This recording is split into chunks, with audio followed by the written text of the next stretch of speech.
So, welcome to the meeting of full council this evening. I am the Mayor of Rugby, Councillor Maggie O'Rourke, and I'll be chairing the meeting this evening. This meeting is being web streamed to the public through the council's YouTube channel. During the meeting, if you wish to speak, please use the push button to talk on the microphone in front of you, and please stand up to let me know that you want to speak. Before we begin the formal agenda, I will ask the Chief Executive to provide details of the evacuation procedure for those present. Thank you, Madam Mayor. Good evening, everybody. We aren't expecting a scheduled fire drill this evening, so if you do hear the alarms, please make your way down the main staircase and out the main doors. Our meeting point is the entrance to Caldecott Park, so if you could wait there, and when it's safe to return to the building, an officer will let you know. Thank you.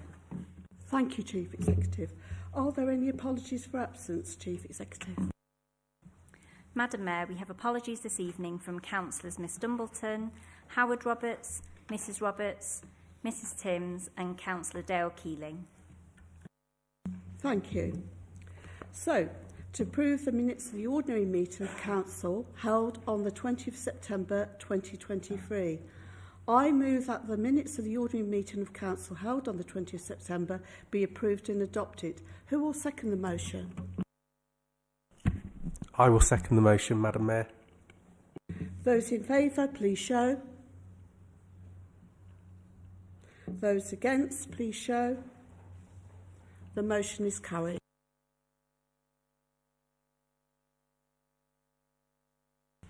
Can I remind members that when they declare an interest, they must also declare the general nature of that interest.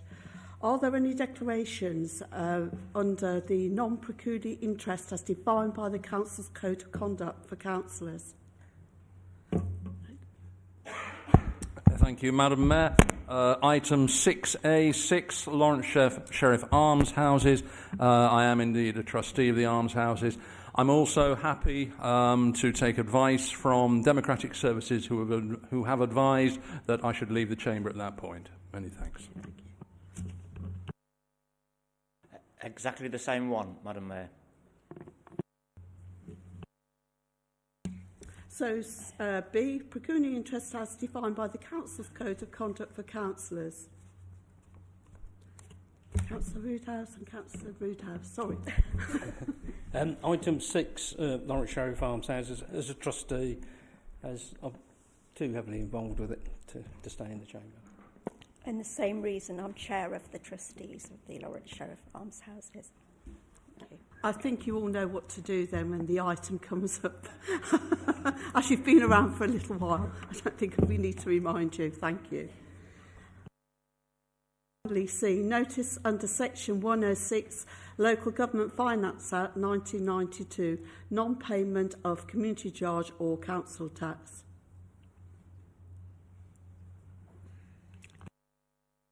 So, Mayor's announcements, I should say, not announcement. It is important that we take time to pause and reflect on the traumatic events in Israel and Palestine over the last 3 weeks. As the Mayor of Rugby, and on behalf of the leaders of the 3 political groups, our thoughts are with the families, children and communities of the region who have experienced such devastating loss. At the same time, we stand with our residents across the borough of Rugby who may have loved ones caught up in the conflict. To those residents, you remain in our thoughts and we offer our ongoing support. I therefore invite all present in this chamber to stand, if they are able to, and observe a minute's silence with me in recognition of all the innocent victims of the ongoing conflict. Thank you.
Thank you, everybody. You take a seat.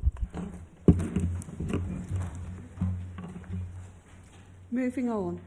I recently attended the Heart of England in Bloom Award ceremony, where rugby was presented with a gold award in the small city category for the 15th successive year. Our officer, Colin Horton, the Council's Green Space Officer, and Cam Grain, the Brownsover Community School Teaching Assistant, were also honoured with a special award in recognition of their years of service to the Heart of England in Bloom. And having been there, I have to say, Colin was absolutely speechless when the awards were read out, and it was just lovely to see, as he's clearly worked very hard. I'd like to thank all the officers, schools, businesses and community groups and residents who come together each year to support our Bloom entry, working in partnership to make the borough a brighter place. I would also like to congratulate both Karen and Colin on their personal awards and thank them for their incredible contribution. Last week, I attended the official opening of the 100th defibrillator last week at St Andrew's Church, making Rugby the top heart-safe town in the country. Thank you to the Jane Foundation and especially to Naomi and her family. You are all incredible. Just an update on Rugby Mighton Hospice. Thank you to the Rugby Railway Club for hosting the beach bingo earlier this month, which raised over £1,000, and particularly to Datcher for organising the event in aid of my charity, Rugby Mighton Hospice. Thank you also to the council who made a financial donation and to those councillors and officers who donated raffle prizes. Thank you to Councillors Jerry and Sue Roodhouse and Lewis, Mystery and Ramesh for attending, and to all officers who supported the event as well. It was great fun, and there will be a further charity event after Christmas.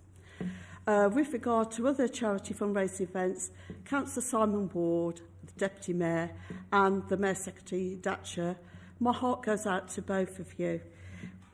You both turned up for your skydiving event a little while ago, and Brenda and I came along. We were really enthusiastic and sort of giving you some support, and you got all suited up and you got your things strapped on and you got instructed and you went to get on the truck to go to the hangar, and then the rain came and it got cancelled.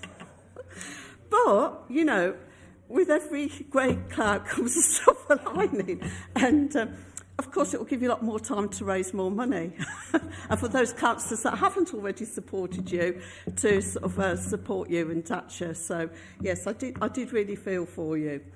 I'd also like to say our brave officers, two of our officers, Tom Kittendorf and Mike Connell, have booked their bungee jump in December, and they will be jumping from one of the highest bridges in the country near to Whitby.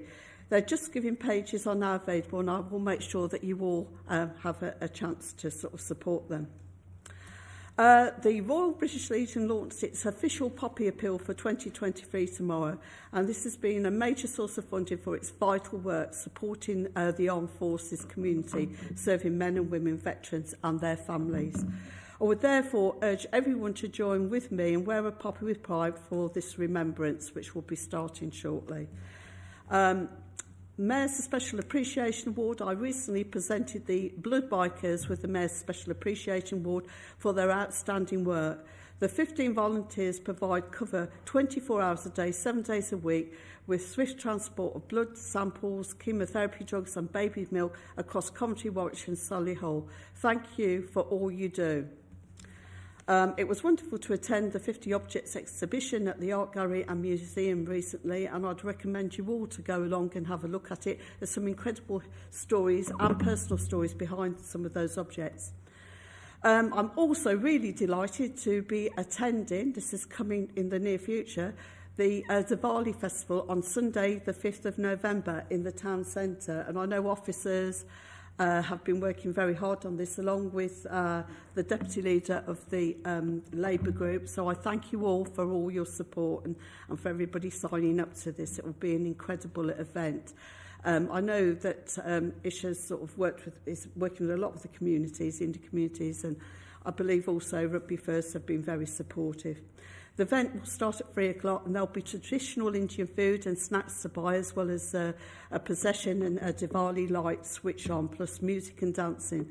The event is open to everyone in the borough and I would encourage you all to attend.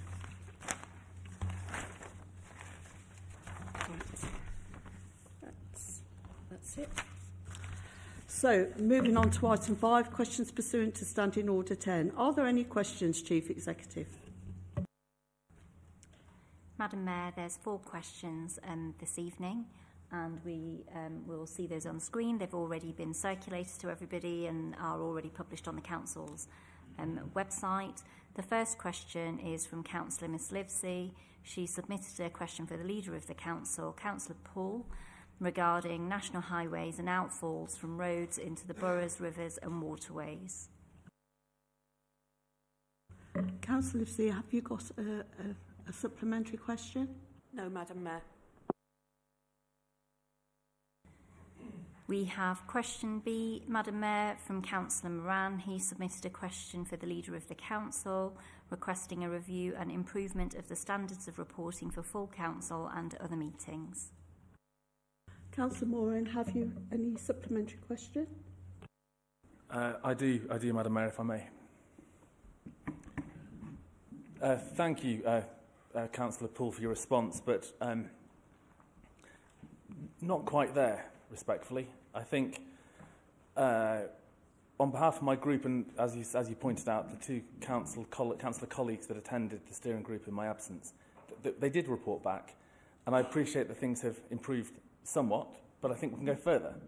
And that's not a party political comment. It's that I think in order to get better standards of local government, we need more information.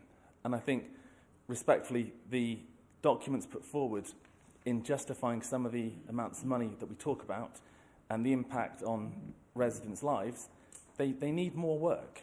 And what I mean by that, for example, at the last council meeting, we talked about SIL. It's a really important, council tax on development.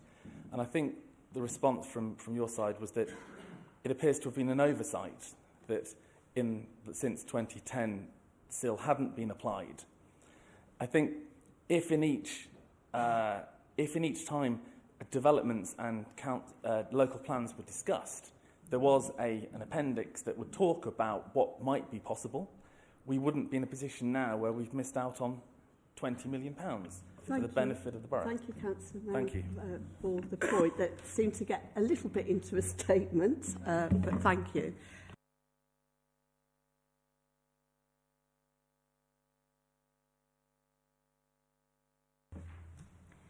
Madam Mayor, question C is from Councillor Harrington. He submitted a question for the Leader of the Council, requesting that a meeting of the Constitution Review Working Group be convened to review the Council's constitution and a report be brought back to full Council with findings and recommendations to improve and better reflect modern democratic standards. Councillor Harrington, have you got a supplementary question? It's more for clarification as well, so I'll be very quick. Thank you for your response, Councillor Paul. I was surprised too when I saw in the SharePoint page there's no data in there what was going on.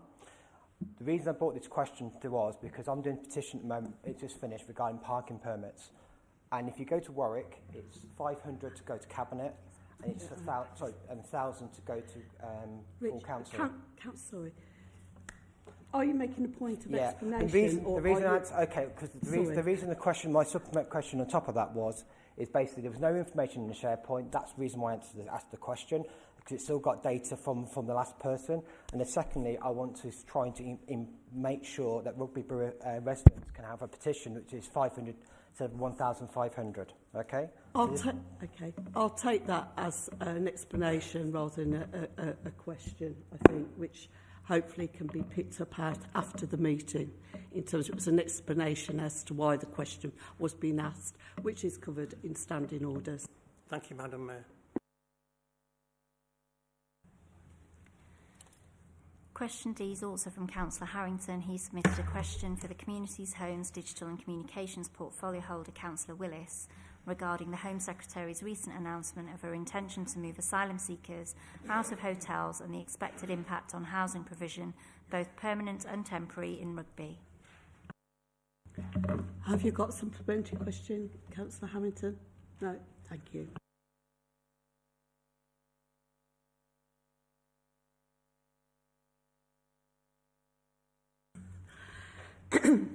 Moving on to item 6, to receive the report of Cabinet dated the 23rd of October 2023. In submitting the report of Cabinet, if members wish to raise questions or to comment, will they please indicate they wish to do so when I call the item. Councillor Paul, you move the confirmation and adoption of item 1 of the report of Cabinet of the 23rd of October 2023. Madam Mayor, I so move. Paragraph 1, Corporate Strategy Delivery Plan. Speakers.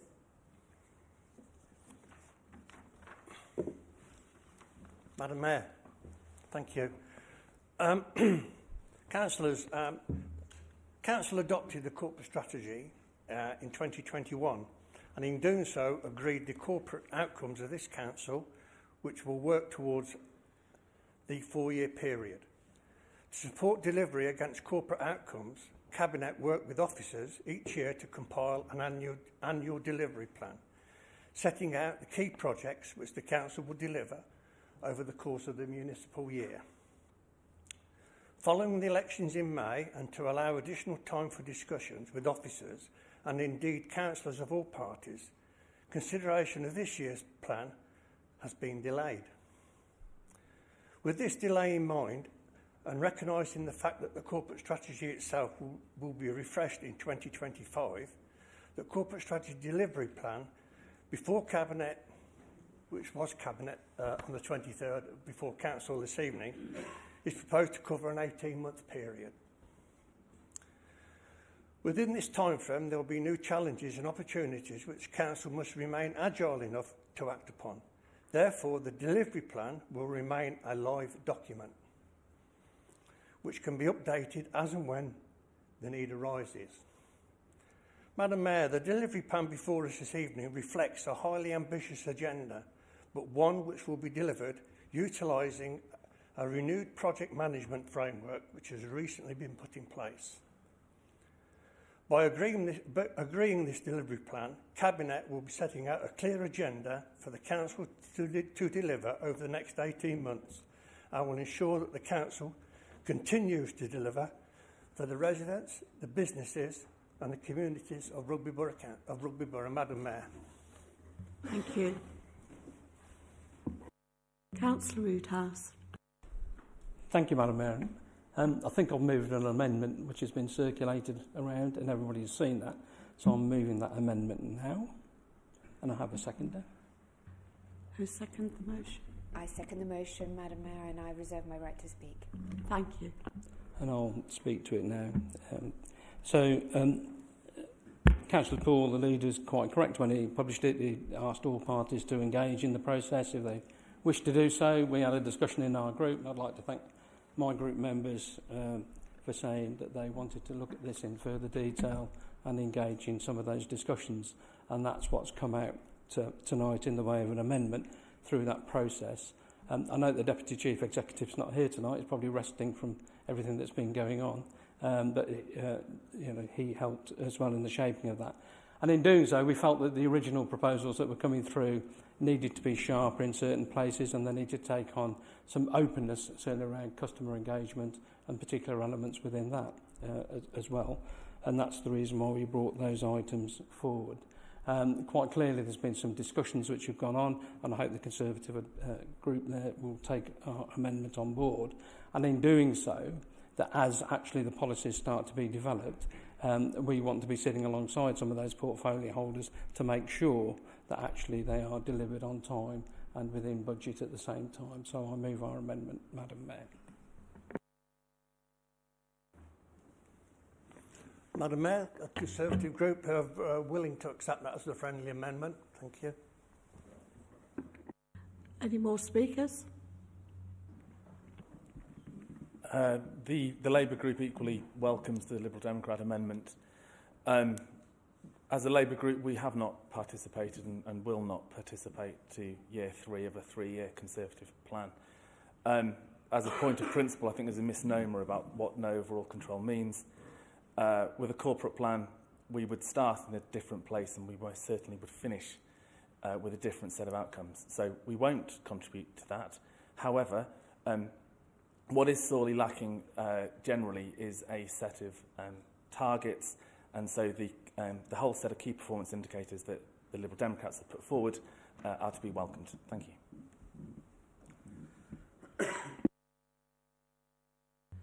So, we have an amendment. We have also, I don't know if Councillor Picker wants to respond at all at this point. No?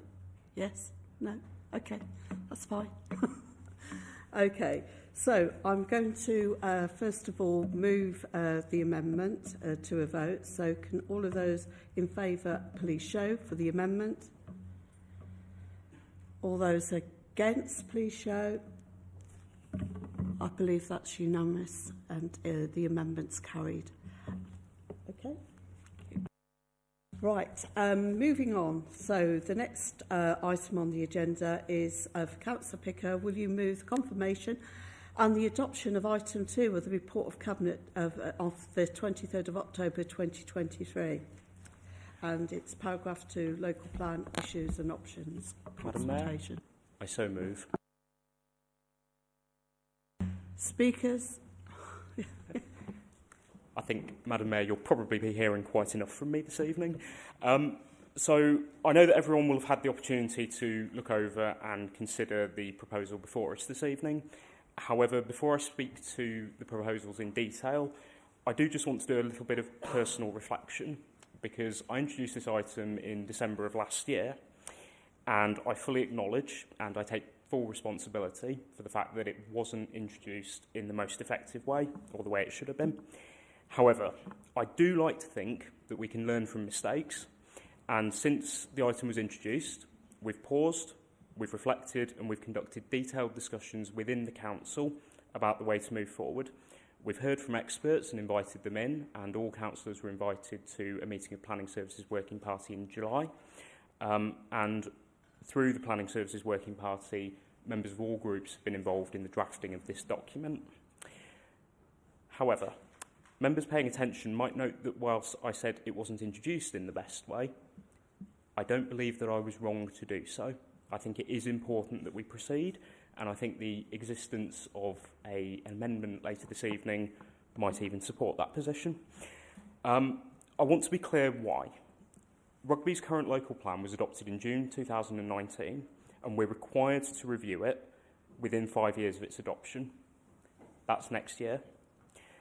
Within a few months, there is a risk that our local plan will go out of date.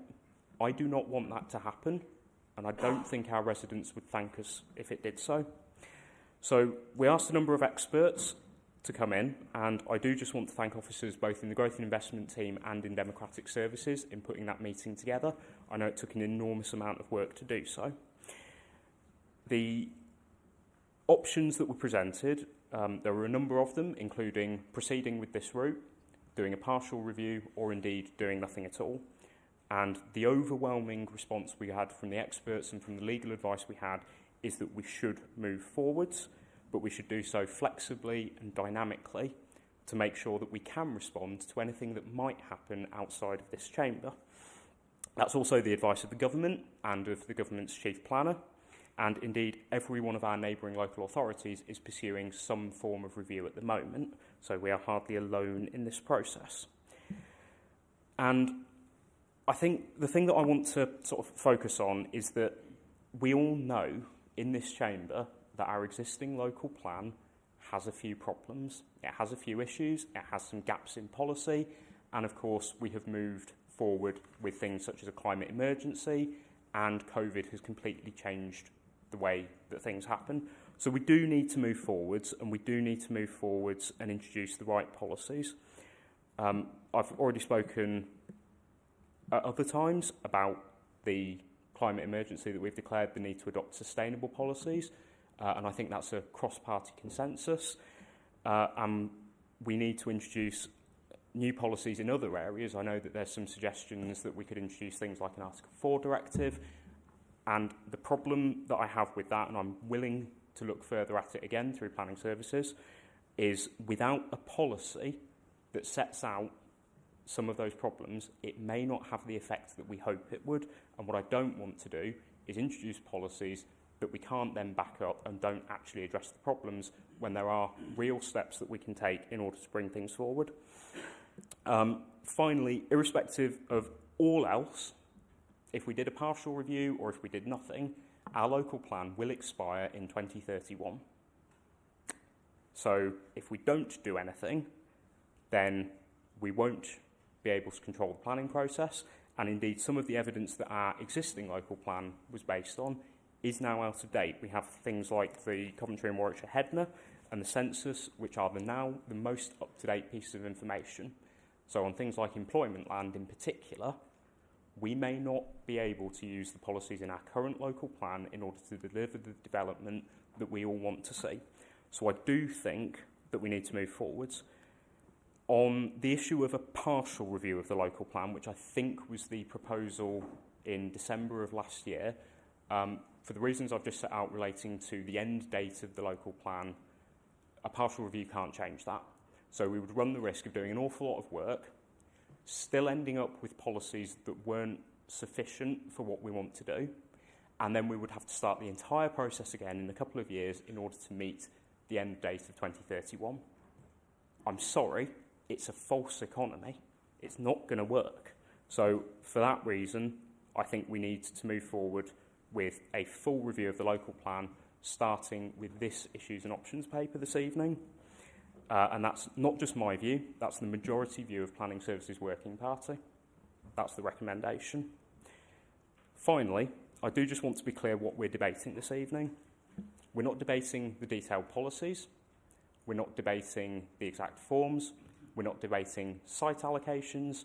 We are simply saying, do we want to move forward, asking our residents and our businesses what they want to see in a new local plan?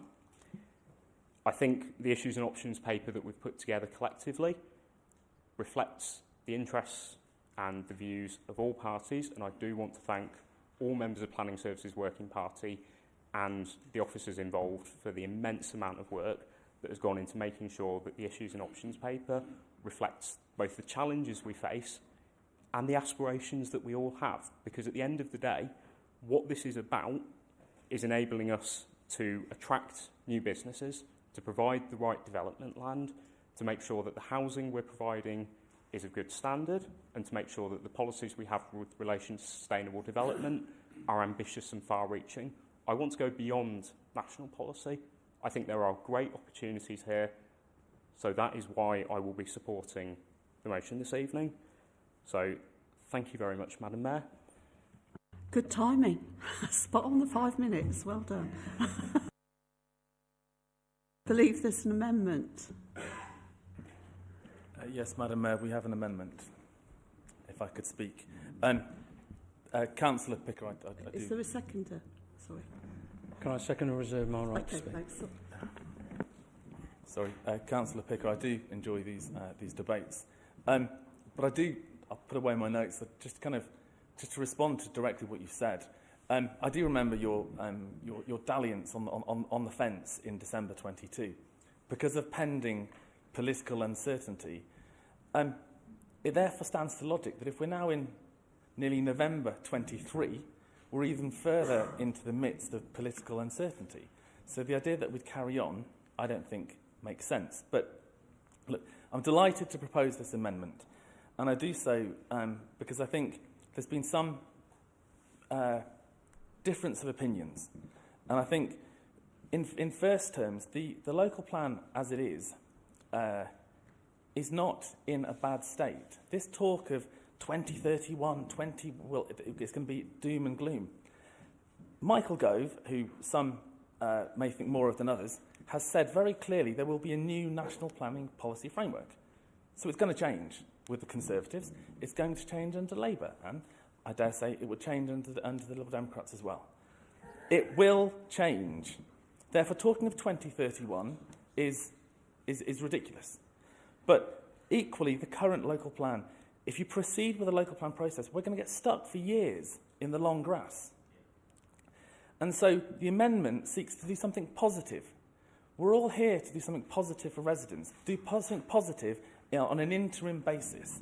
So looking at the type of employment strategy, finally doing something about gypsies and traveller sites that just gets ignored. Talking about Article 4, and you're right, of course there has to be evidence. We believe there is evidence. Collective, looking at best practice across the country for drives towards net zero. That's to be encouraged. This type of work can be done on an interim, whatever is happening here. And you're right, a process was undertaken for the issues and options paper. We're being constructive. It is what it is. I disagree that option 2, nobody said do nothing, but there's so much that can be done. But in terms of the existing plan, I think the town centre strategy that's in the existing plan, if you read the policy, talks every positive adjective known to man about what can and should happen to rugby. There's nothing in there that's out of date. It's all positive. But you've got local plans in Spelthorne, Mole Valley, Solihull. Solihull is a great Conservative council, apparently. They are saying, stop, because it's got to take account of latest government planning reforms. The idea that we're going headlong into a new process is silly. So I think I'll be proven right over the course of the next year or two that the local plan will get stuck. Let's work together positively on these interim policies that can make some good difference to the benefit of residents and businesses. And I look forward to working with you on that basis.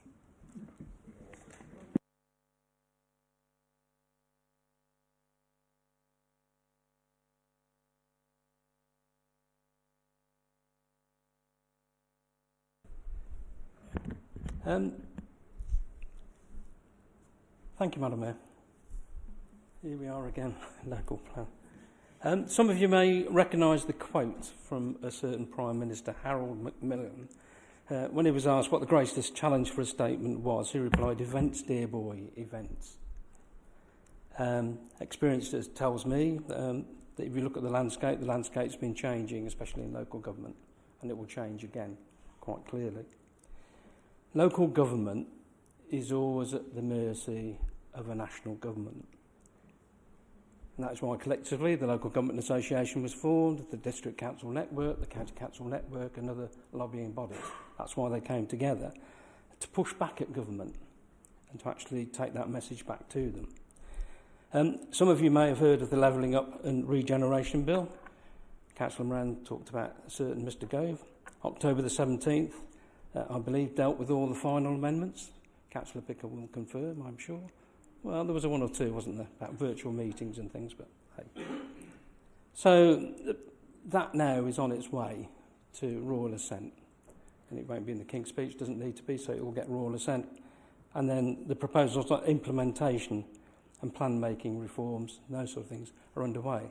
This council and other councils have already been consulted by DLOC, the department, on what those plan-making reforms would be. You know, the 30 months to make a complete plan.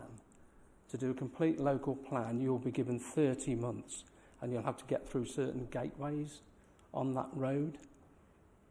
You know, on how many planning officers is Labour promising us to help? Is it 300, 400? How many local authorities are there? It's bonkers. You know, it's just, but anyhow. Keir Starmer in his conference speech talked about his wish to build. You know, and in rugby, I have to say that previous Conservative leaders have just failed this council by not keeping up-to-date policies on the local plan. And that's one of the why the situation we are in this situation is the failure of previous administrations to do that. And I lay that at the door of previous leaders, having been in this council chamber for some time. I've seen it happen. Other districts are moving on in Warwickshire, has been clearly pointed out, and they are moving at some pace.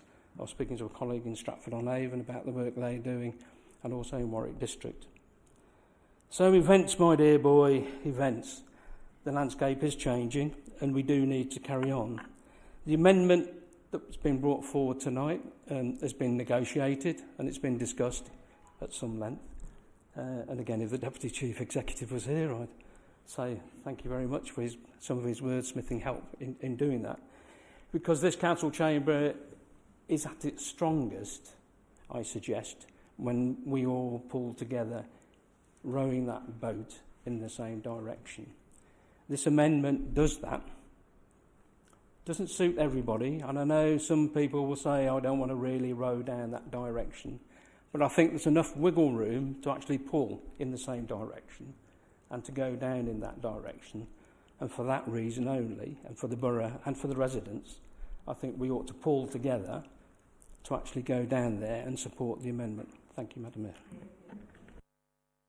Councillor Moran, do you want your right to reply? Thank you, Madam Mayor. I just wanted to thank Councillor Reedhouse for his engagement, on this amendment, and also you're right, the Deputy Chief Executive put in a lot of time into this. So thank you. And again, finally, just to echo the words of Councillor Reedhouse, whatever happens with the local plan in a national context will be beyond our control. I do personally believe that things will get stuck, and therefore that will create a vacuum where we can work together to do things that are good for the borough. So I do that in the spirit of collaboration. Councillor Picker, you're right to reply as well, and sorry that I didn't see you. My apologies. Thank you, Madam Mayor. And it was really just to sort of reiterate some of the comments that have been made from both Councillor Roodhouse and Councillor Moran.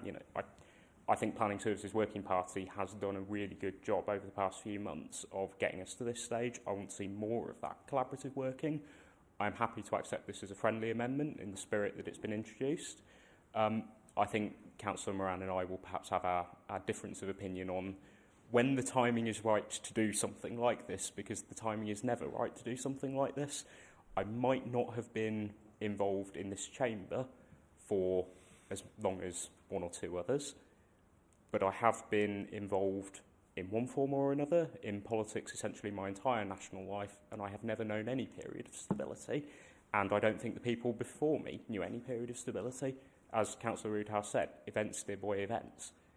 Things will always be changing, government policy will always be shifting, and that's why in my speech I said we need to be dynamic, we need to be nimble, we need to be prepared to react to whatever happens, and I genuinely believe we can do that when, as Councillor Roodhouse said, we work together. And I think, finally, Madam Mayor, if I may, I think when this was introduced, I believe it was Councillor Sanderson accused me of opening Pandora's box, where well, perhaps, you'll forgive me, my Greek theology is a little rusty, a couple of millennia out of date, but I believe it was all the evils in the world and then hope. Well, I hope that we can work together on this. So I accept the amendment, and I look forward to doing so. Thank you. Okay, shall we move the amendment to the vote, please? All those in favour, please show. Thank you. All those against, please show. The amendment is carried unanimously, so thank you, and we'll move.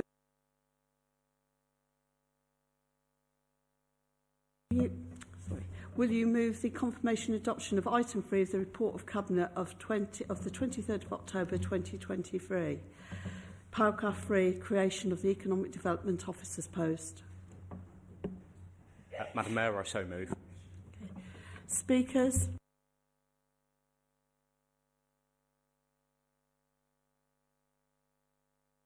Thank you, Madam Mayor. This is a relatively simple report on the need for additional staffing within the Economic Development team.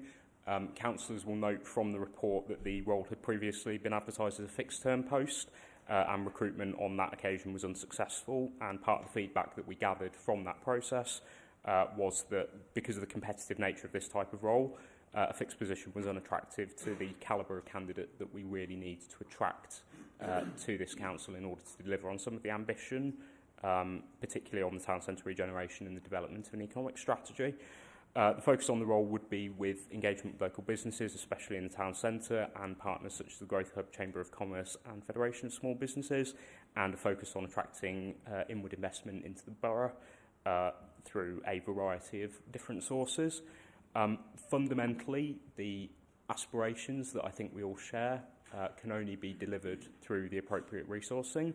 I've said before, and I'll say it again, Our officers work incredibly hard, but as I think we heard from the peer review that some of us were involved in recently, we need to have the capacity in order to actually deliver on those. So for that reason, it is important that we seek this recruitment. Thank you, Madam Mayor. Madam Mayor and fellow councillors, Labour will be supporting this motion, okay? And I'd like to welcome Karen Yeoman, Senior Economic Development Officer and Major Projects and Economic Development.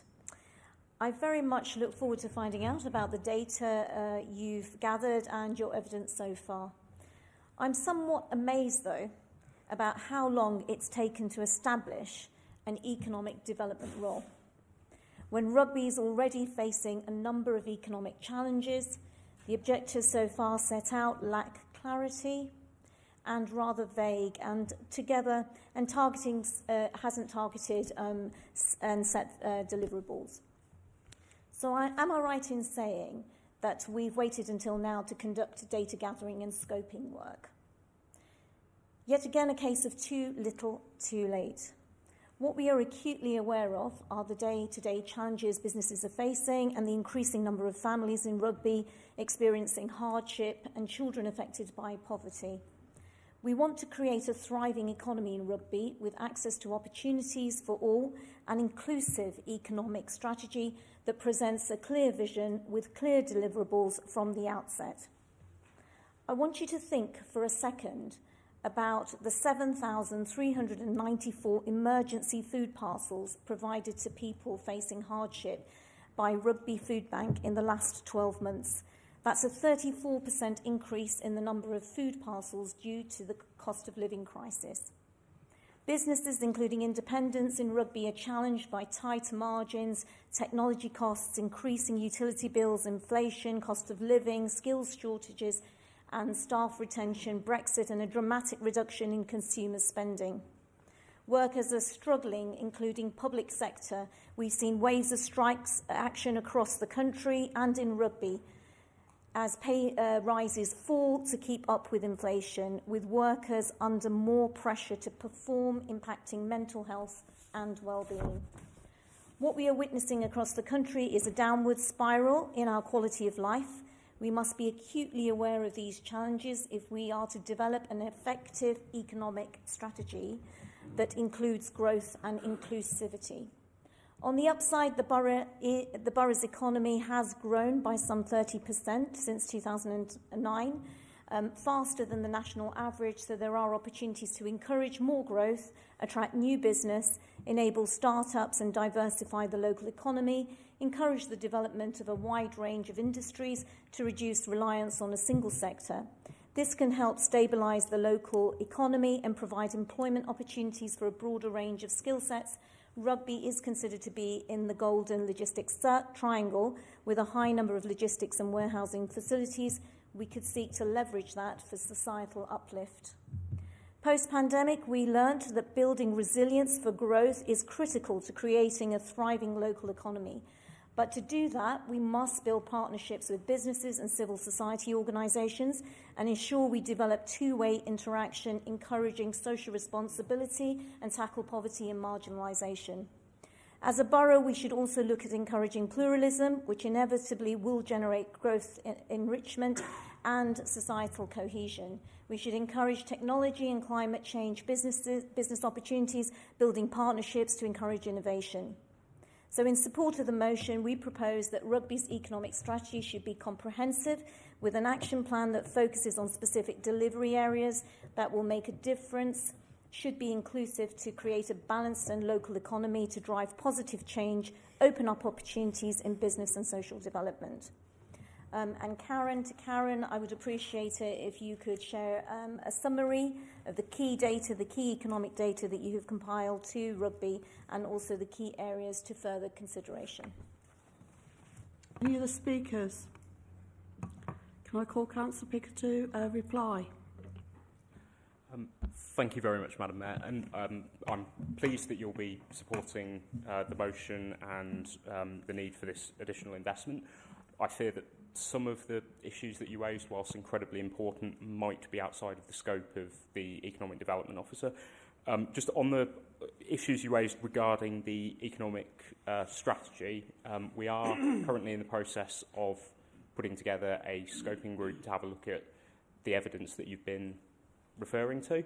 I believe last time I checked, which was this afternoon, we had Conservative and Liberal councillors had confirmed their parts, so I'm waiting for the Labour group. But yeah, then we'll crack on with that and enhance some of this work. Thank you.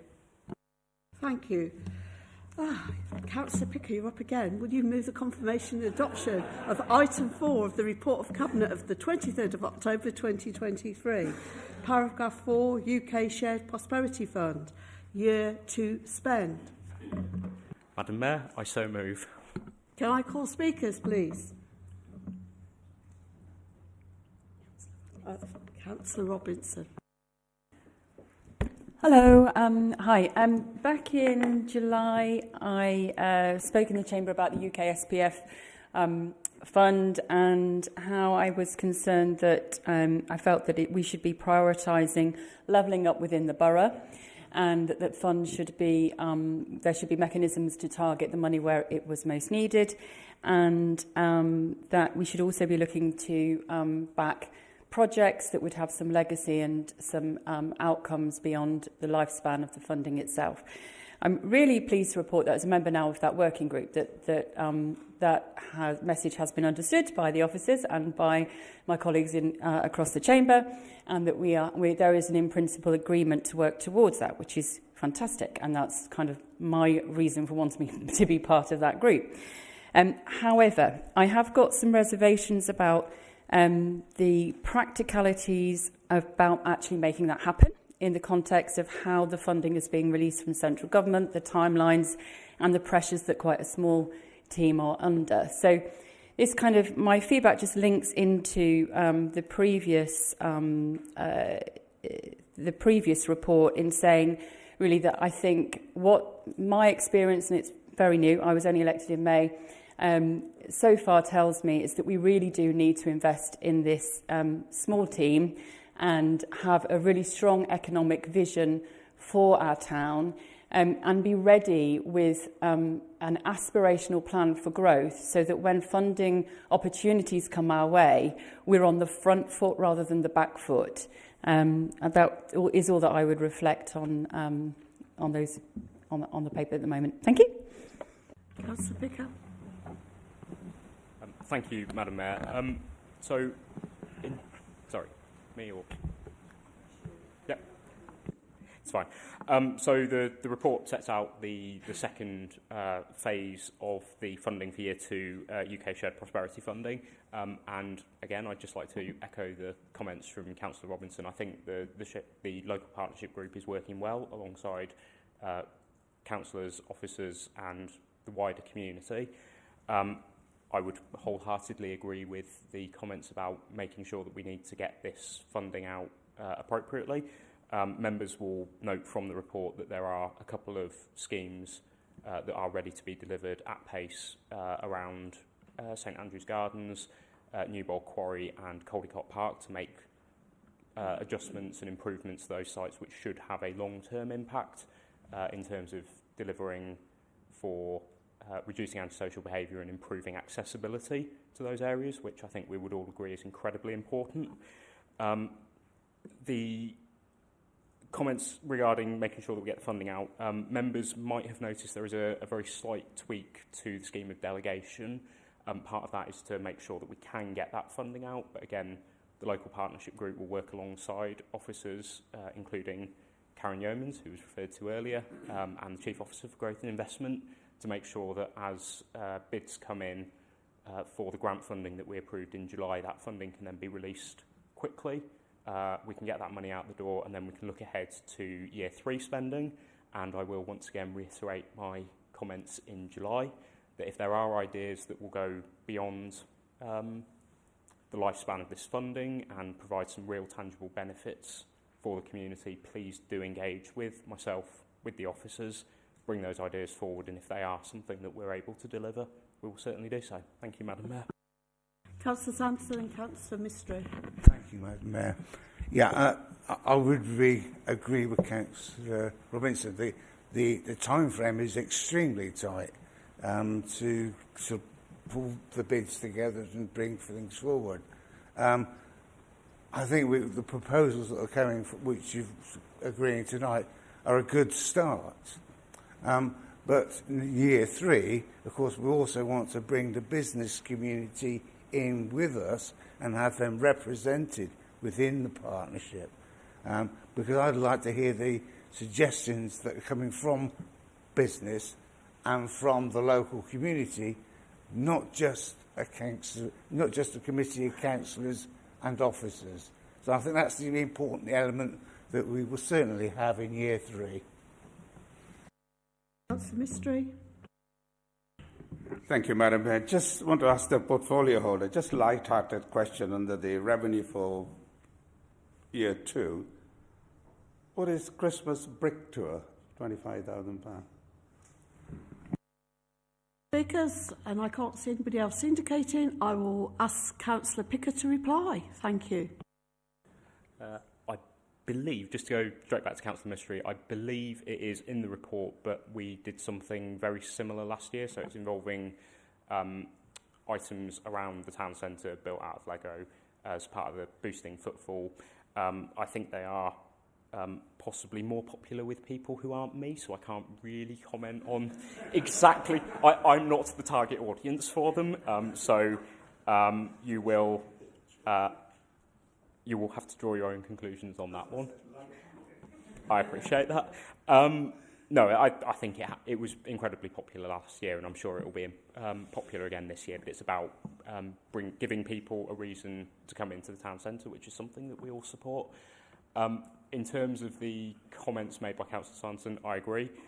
We have engaged the business community to a degree through the Partnership Trust. I think on the specific issue relating to the grant opportunities, we obviously can't invite people who want to bid for those grant funding.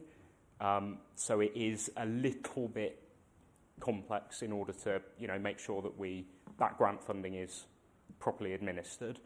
We are engaging with Rugby First on behalf of the businesses, but I think on that particular item that we've had, it would be a challenge to engage with specific business owners as part of that process if they then wanted to bid for that funding. But as we move forward with future projects, it's certainly something that we'll continue to engage on. Thank you, Madam Mayor. Thank you. Item 5, Councillor Picker, will you move confirmation and adoption of the Cabinet Report of the 23rd of October 2023, paragraph 5, Town Centre Regeneration Progress Update and Resourcing? Madam Mayor, I so move. Can I call speakers, please? Councillor Singer. Thank you, Madam Mayor. I merely wanted to put on record my and the Labour Group's appreciation of officers' efforts within the working group. I know that a huge amount of work has been done to put together what are 19 work streams, and it's been done very professionally and diligently, and a lot of good and important work is going on, and we'll continue to bring our ideas to the table. Thank you, Madam Mayor. Mr. Roodhouse. Thank you, Madam Chair. As the chair of the committee that got formed after that first meeting, I wanted to place on record my thanks to both Labour and Conservative groups with the engagement that's taken place. There are some difficult subjects within there, but going back to my previous comments about rowing in the same direction and pulling together, I think this is a really good example of where we can do that around those. There will be bumps and lumps on the way to doing that, and we'll have to work around those.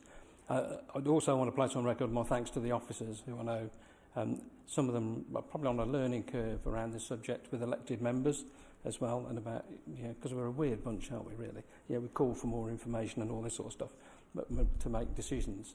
And I think that's part of it. And I think I want this to succeed. It has to succeed. And sitting behind that is the pace that we work at. So I suppose my plea to both sides of the chamber is I want to speed this up. and I mentioned this to the officers yesterday, that I want to speed this up and we have to make time to do this. You know, if we want to take the town centre forward and we want to do that regeneration, we have to grasp those nettles. We can't wait for government changes for all the events. We have to grasp it and we have to go with it. And that means actually carving out time. And I know that's difficult. It's a bit easier for me, you know, now I'm retired and don't run my own business with other colleagues. But, you know, it has, you know, if we're serious about the town centre, if we're serious about the regeneration of it, we have a golden opportunity, I think, over the next few years to actually start doing that and bringing that forward. So I suppose my plea is I'll do whatever I can, and we need to do that. And it's the pace that we now need to work at. I mean, the meetings are going to be taking place every month on this, and I want to move quicker. You know, if we could meet half monthly and be making decisions about stuff to move projects forward, because the officers need decisions making. So that's my plea from this report tonight, Madam Mayor. Thank you. I can't see any other speakers. Oh, Sir Paul. Thank you, Madam Mayor. Can I place on record, please, my thanks. I sit on the regeneration panel with Councillor Picker and the opposition for Councillor Roodhouse's leadership in this programme. It has been exceptional. He has pushed it forward and he wants to get quicker. I'll get some skates on. And we need them, Derek. Oh, we need them after yesterday, yes. Just my thanks to him personally. Thank you very much. Councillor Picker, would you like to reply? Thank you, Madam Mayor. Yeah, I think this is again an example where across the council we are working well together. There's a tremendous amount of ambition. There's a tremendous amount of ability. I perhaps won't join the leader in putting some skates on, because me on skates, not a great idea. But I think a lot of the initial work that is referred to in this report in terms of setting up the work streams, that is laying down the foundations to build on. There are some tremendous opportunities we have. There are some things that I hope we will be able to take forward at a very rapid pace. I would agree with Councillor Roodhouse and with Councillor Poole on that one. And we just need to get this right and do it. So I will continue to do all I can to deliver this alongside the other members of the group and indeed all councillors and the officers. Thank you, Madam Mayor. Thank you, Councillor Picker. Councillor Willis, will you move the confirmation and adoption of item 6 of the report of Cabinet of the 23rd of October 2023, improvements to the Lawrence Sheriff Arms Houses? Any speakers, please? Thank you, Madam Mayor. I will defer to my colleague, Councillor Daly, who will introduce the report. Thank you. And leave the chamber in the meantime. Many thanks. Thank you. Thank you.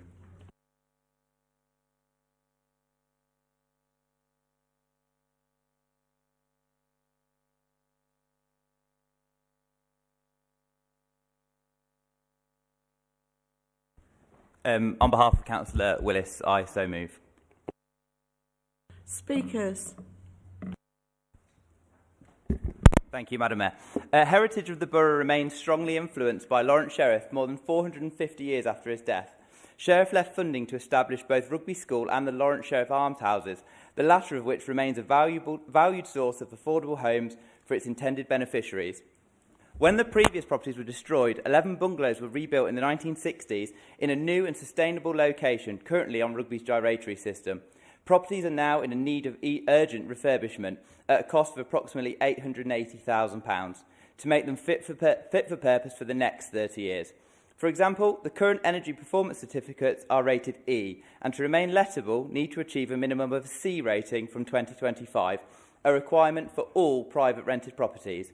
In addition to refurbishment plans, the trustees have developed plans to deliver an additional 4 units as a proposed second phase of the project. The project also links closely with the corporate objective of making sure that residents have access to high-quality, affordable and environmentally sustainable homes, as well as meeting the objectives of the current housing strategy via most efficient use of existing housing stock. This will also provide a potential referral pathway for qualifying applicants who are homeless or at risk of being homeless. That's why it is necessary for this council to support the financial viability of the improvement phase of the project through a grant of £100,000. This will be funded via a combination of an unallocated new burdens grant of £52,000, which was received in 22-23, with the remaining £48,000 from in-year receipts. Thank you, Madam Mayor. Any further speakers? Thank you. No real issue with the content of the report. Just wanted to clarify. I think the EPC targets aren't going ahead, so as long as that's not predicated to any other funding and isn't reliant on the whole report, just for clarification. We're at E at the moment. Following the PM speech, I don't think we're going to see in this Parliament. Thanks. Steve, would you like your right to reply? Thank you, Madam Mayor. Obviously, I'm speaking on behalf of the portfolio holder who's not in the room at the moment. I will get a check on that. I don't think that was. I think if that I don't know. The Prime Minister did say that we were going to be moving away from that ambition, but I believe that shouldn't stop us still going ahead with this project. Oh.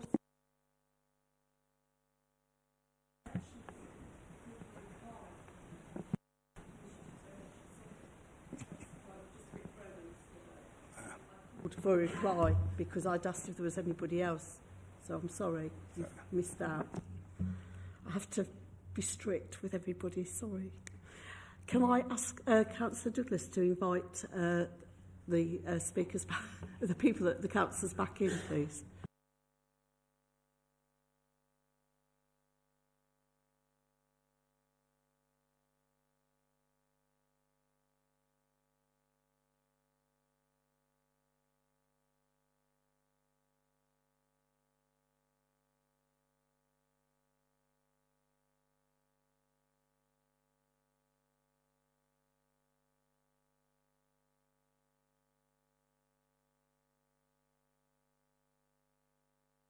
Okay, can I call item 7, Councillor Paul, will you move the confirmation adoption of item 7 of the report of Cabinet of the 23rd of October 2023, paragraph 7, Safer Streets Fund, round 5.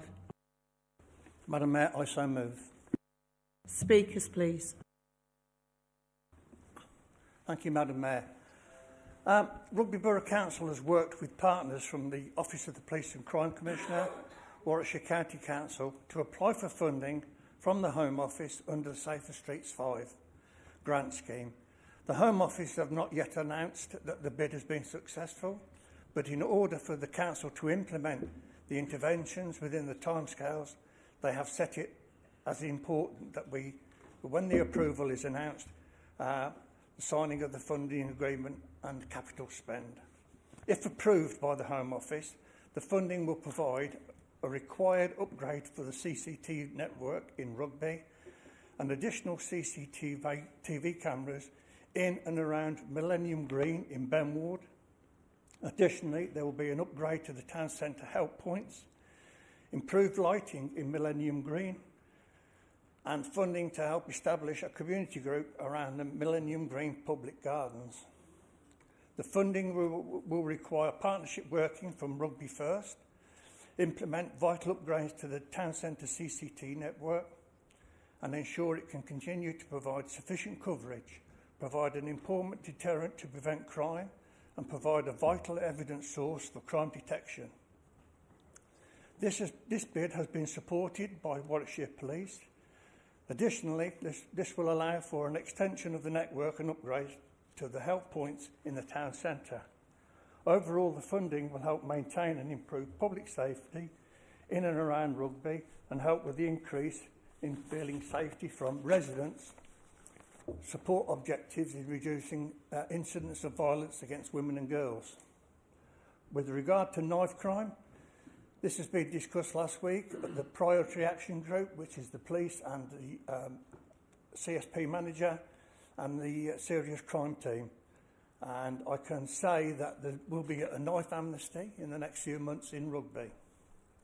Previous work carried out from the Safer Streets 4 funding, improving the CCTV in St Andrew's Gardens, has been received as positive feedback from residents, and this funding will build on this work. Thank you, Madam Mayor. Yeah. Thank you, Madam Mayor. I really welcome this initiative, and it's a very positive thing for rugby. I wanted to go in record that thank you for all the officers who are involved in the bidding process, and you're all doing a good work. And particularly thank you for Mr. David Barrows and his team. And last time when I went to St. Andrews Park, Mr. Henry Biddington, he took me all the way through and showed me all the CCTVs and how much it has impacted the community. People, particularly ladies, are going quite a lot for running in the park now because of these CCTVs and lights going on there. The two things I have to bring it to all our attention. This is a good positive project, and I would expect these projects to extend to our wards like Cotton and Boughton wards and Brownsover wards, because whatever problem we have inside the town, we have the same problem in the town extensions. So in future, if there is an opportunity for us to bid more money for the development, particularly to avoid crimes in rugby, I would appreciate if you consider our wards as well. Thank you very much. If there's no more speakers, oh dear, can you put your... thank you. I invite you to reply then, Councillor Paul. Thank you, Madam Mayor. Thank you for your comments. Really appreciated. If there is a Safer Street 6, your comments will be passed to Mr. Burrows and the team and the Police and Crime Commissioner and Warwickshire Police to see what we can do for you. Thank you, Councillor Paul. Before I move to the vote on the report, can I just pass on the legal advice to those councillors that went out of the room when a certain item came up? You will be allowed to vote, okay? Just for your clarification. I now submit for confirmation and adoption the whole of the report, subject to those amendments that we voted on thereon. So those in favour, please show. Those against, please show. That's unanimous and carried. Thank you. So, B, to receive the report of Scrutiny Committee dated the 11th of September 2023.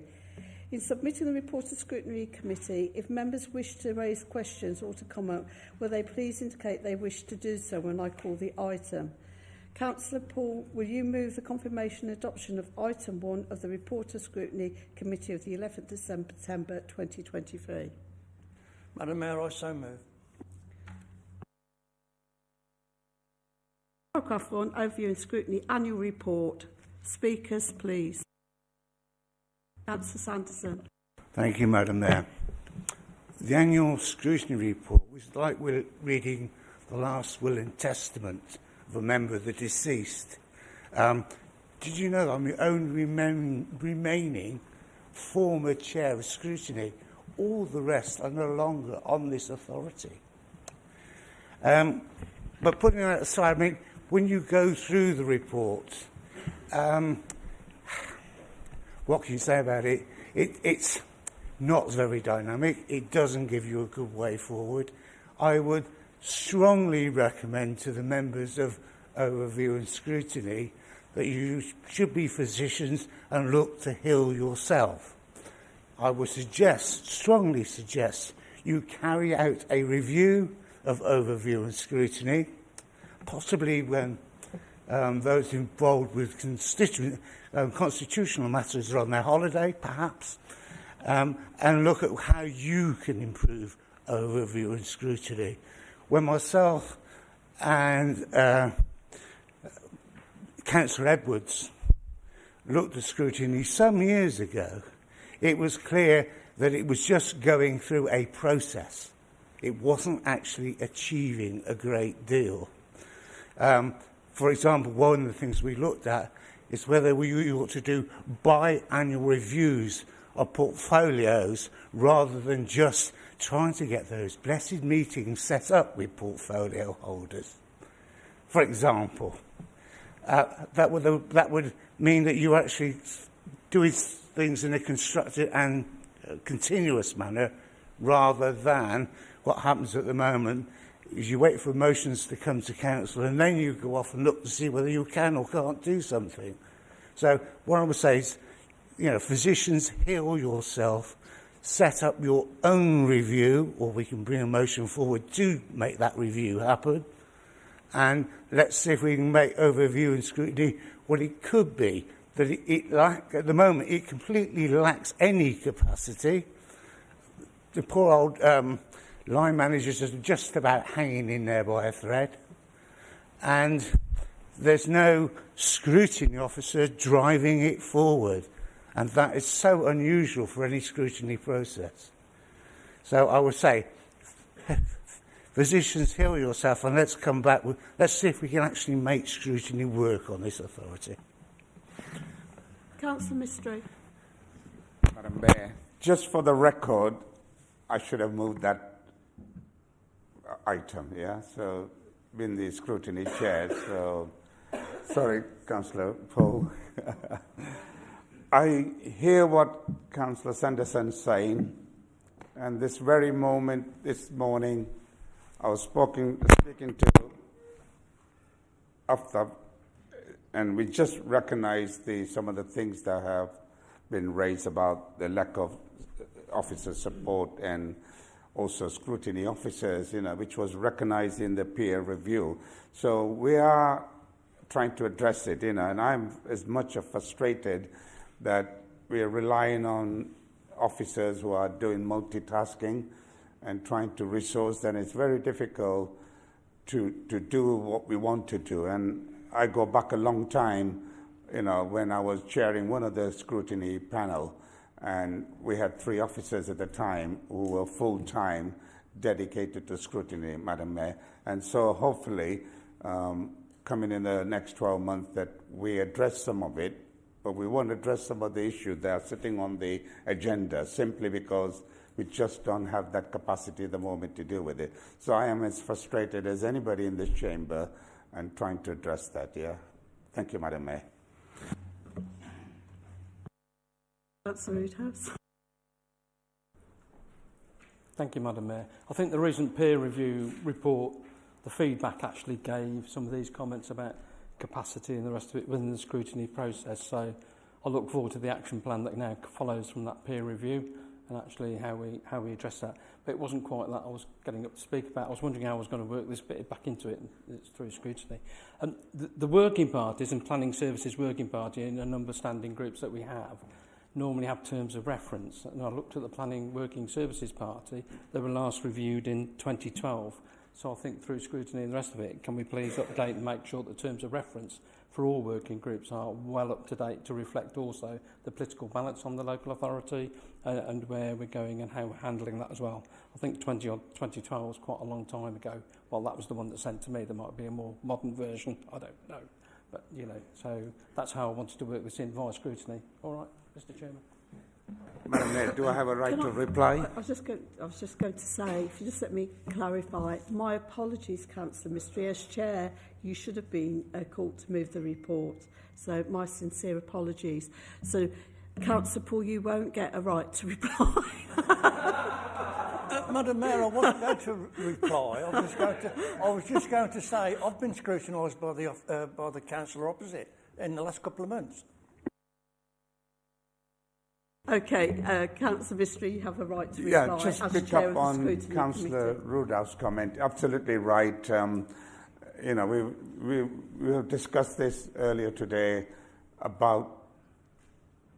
Okay, am I okay? All right. Just discussed the very issue about the cabinet working party and the balance of it that has not been reviewed, and then something was mentioned about the planning working service party, the group, I should say, and quite really, the balance isn't there, when you look at the number game, and it's very frustrating when the opposition, when there is not an opposition as a council, when it's no overall control, that we need to address that in a way that's properly done, not by show of hands, please. Yeah, thank you.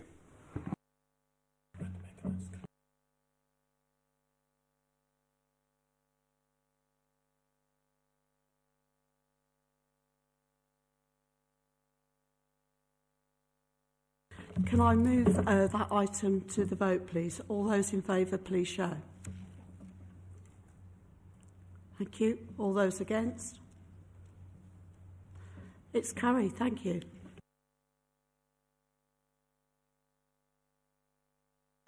Right. Item 7, to receive the reports of officers. The next item is to receive the report of the Chief Officer for the Legal and Governance and set out item 7 of the agenda. The report concerns the membership of the Audit Ethics Committee for the remainder of the 2023-24 municipal year. Councillor Mrs Robbins, will you move the report? Thank you, Madam Mayor. I so move. Who will second it? Madam Mayor, I so move, reserve my right to speak. Thank you. Thank you. Speakers, please. No speakers? Not missing anybody? No. Nobody? Okay. All right, we'll move straight to the vote then. Those in favour, please show. Thank you. Those against, please show. That's carried. Thank you. Motion. So, number 8, set out item 8 of the agenda are 3 notices of motions. In accordance with the Council's standing orders, I consider that the first motion should be referred to Scrutiny Committee in accordance with the Council's standing orders. Only the proposer and the secretary may speak. There'll be no debate to this motion and no vote, but the sort of proposer and secretary will be able to speak. So I'll call them now. Thank you.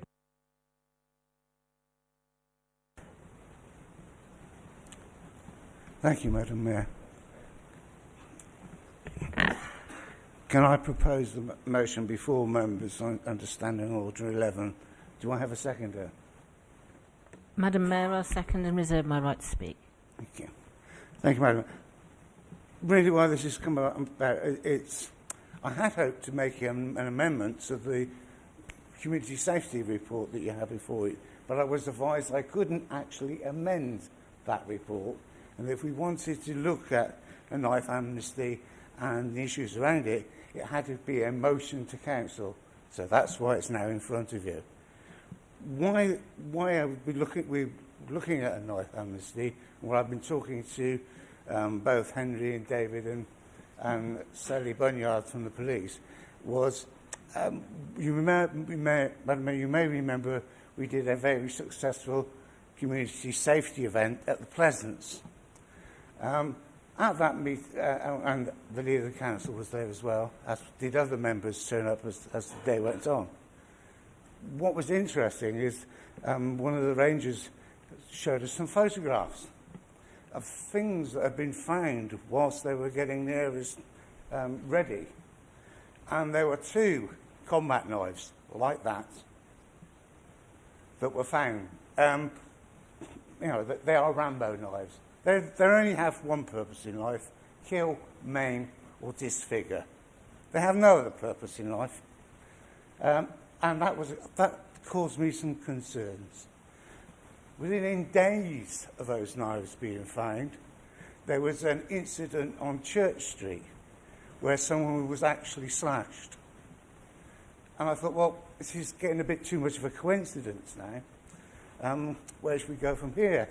So I thought, well, let's do a bit of research, find out what's been happening.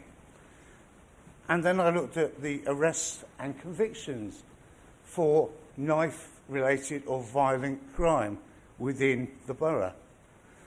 And it was quite interesting to know that a number of these incidents had in fact occurred and had been to the Crown Court. And what was being shown with that was that it wasn't just teenagers at school, which if you just sort of watch the national media, that's what everybody thinks. A number of those who were being convicted were in their 20s, in their 30s, and some were actually in their 50s. And that made me realise that knife crime was a bigger problem in rugby than we actually realised. So I spoke to officers, said, well, look, it's been a long time since we last had an amnesty. Should we look at that one again? And the advice from the officers was, if the police support one, then we should go for it.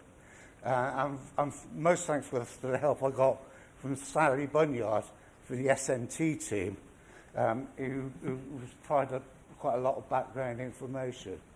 Now, one of the things she also suggested is that when you're dealing with violent crime and knife crime, it can be different in the conurbations, urban and district areas where we are, as it is to what happens in the countryside.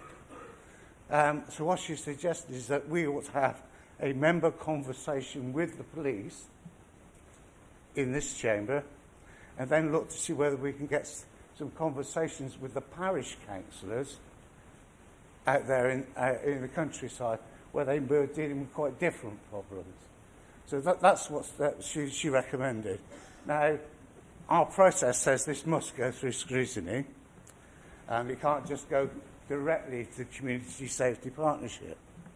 But I think some of the things we need to look at is certainly communication. If we are having problems in our parks and open spaces and public realm, how do we communicate with people that Rugby Brough Council does not support the carrying of knives in our public open spaces? How do we encourage those that have got those weapons to hand them in, to put them in a box, in a safety box, do what is required? So this is why I think scrutiny can help the Community Safety Partnership, but looking at ways that we can move this forward. And for those reasons, Madam, this is why I brought this motion forward to this council for its urgent attention. Councillor New. Thank you, Madam Mayor. Yes, I welcome the knife amnesty proposed and also the focus on education, and I'm aware that the Community Safety Partnership is already doing a lot in secondary schools. My concern is that recent figures are showing that children as young as 9 are carrying knives. So I know it's quite alarming to think that we might have to start looking at taking education into some of the primary schools, but this is an area that we need to be focusing on to make children realise the consequences of carrying knives and taking them around with them for their own safety. The whole issue here is children are carrying knives because they're frightened of their own safety and they think carrying a knife makes them safer, and we have to get it across to them that actually having these things on you is putting you at further risk. And I think that's the thing we have to get across to young people, even in the primary age group. So that's what I'm hoping we'll be able to look at focusing on in the future, Madam Mayor. Thank you. Right, moving on. The next two motions will be considered and debated this evening.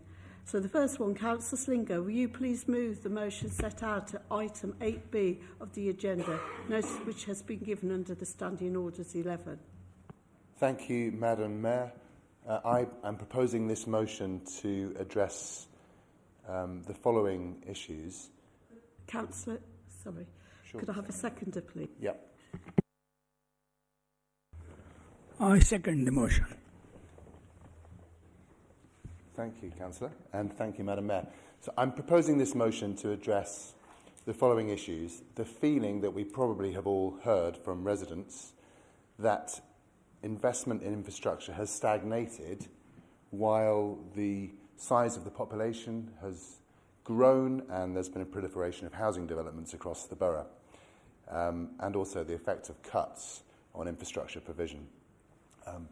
There has been consultation and engagement with the public, but my case is that it's been insufficient, and also it sometimes doesn't capture the views of those who are not particularly vocal. We need to be aware of what the priorities of the people are as regards to infrastructure. And conversely, there's a lack of awareness often among members of the public about the nuances around infrastructure provision and the funding of infrastructure. So what I'm proposing is for a citizens' jury to be explored as a concept and a process. And that is, of course, as many will know, a deliberative forum, 12 to 24 members of the public who would be selected at random so that they represent the diversity and different demographics and age groups within the borough. They'd work within a couple of days or 4 days in a process, working collectively to explore certain challenges and issues. They'd cross-examine and question experts. They'd be briefed and supported by experts. They'd hear all the different sides of the argument. They'd have independent facilitators to help them to structure the process, to ensure fairness, and to help them as they deliberate. They would, of course, come to a conclusion or a verdict, and I'm not at all suggesting that this should be binding. So the purpose is simple: to bring the public into the discussion around infrastructure in a meaningful way, to be a sounding board, no more than a sounding board, to complement the consultation that's already underway and already happens, and to help shape the policies around infrastructure provision as we look at Section 106, which I know is extremely complicated and very prescriptive in legislation, but also as we look at the community infrastructure levy that will shortly be coming in. The benefits of a citizens' jury, I would argue, are that it's a jury, it's not a political body. So people go into it as they would with a criminal case jury. They take off their political hats and any prejudice that they might have. You end up with direct input by citizens. You end up with a representative sample of voters. You have impartiality and objectivity. You have an assessment of the issues and questioning of the relevant experts, deliberation and discussion, and a very specific outcome that a recommendation is based on. Now, citizens' juries have been run by local authorities, councils, national government, and so there is a precedent for using them. I think rugby should be bold and could be innovative. It could stand on the shoulders of giants such as Oxfordshire County Council, whose citizen jury looks at travel, health and climate change, or NHS England, who ran a citizens' assembly to bring together patients and healthcare professionals, or indeed the new Labour government, which introduced a People's Panel.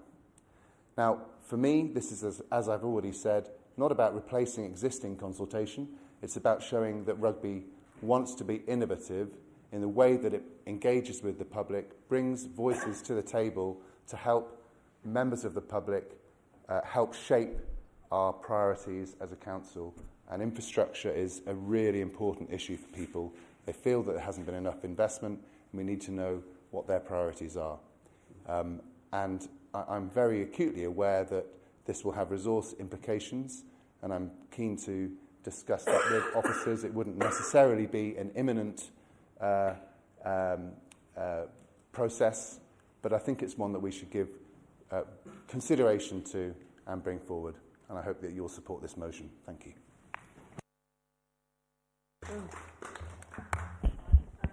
I take Councillor Douglas first, and I'll take Councillor Rabin. Thank you very much, Madam Mayor. And I think certainly community politics and absolutely welcome, direct input and more direct input from the community and residents. But why initially are we just focusing on infrastructure?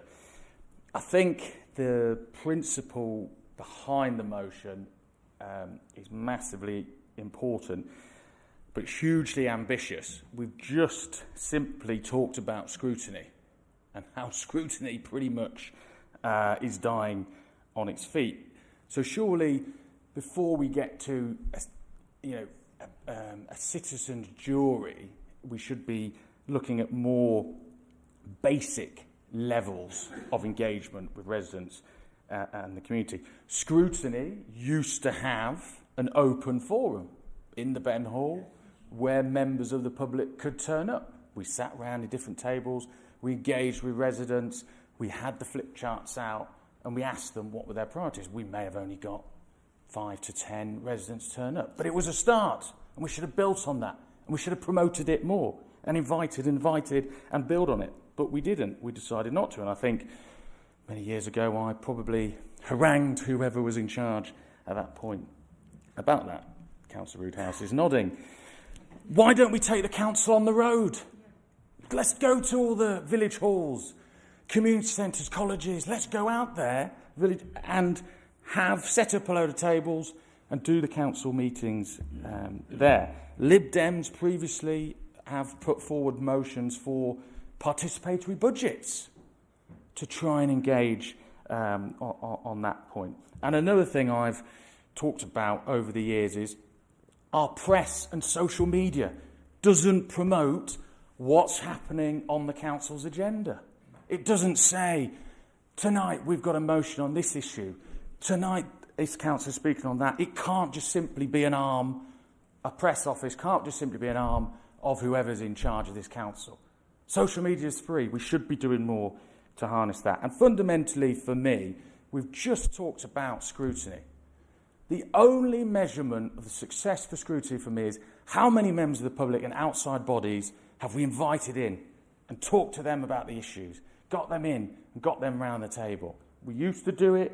We need to do more. I think, fundamentally, the motion is sound. It's extremely ambitious, talking about weekends and refreshments and things. I think there's a lot more we can do on a basic level to engage the communities, and that should be our starting point. Thank you.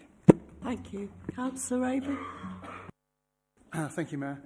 I agree with Councillor Douglas wholeheartedly and some of the sentiment that he just raised.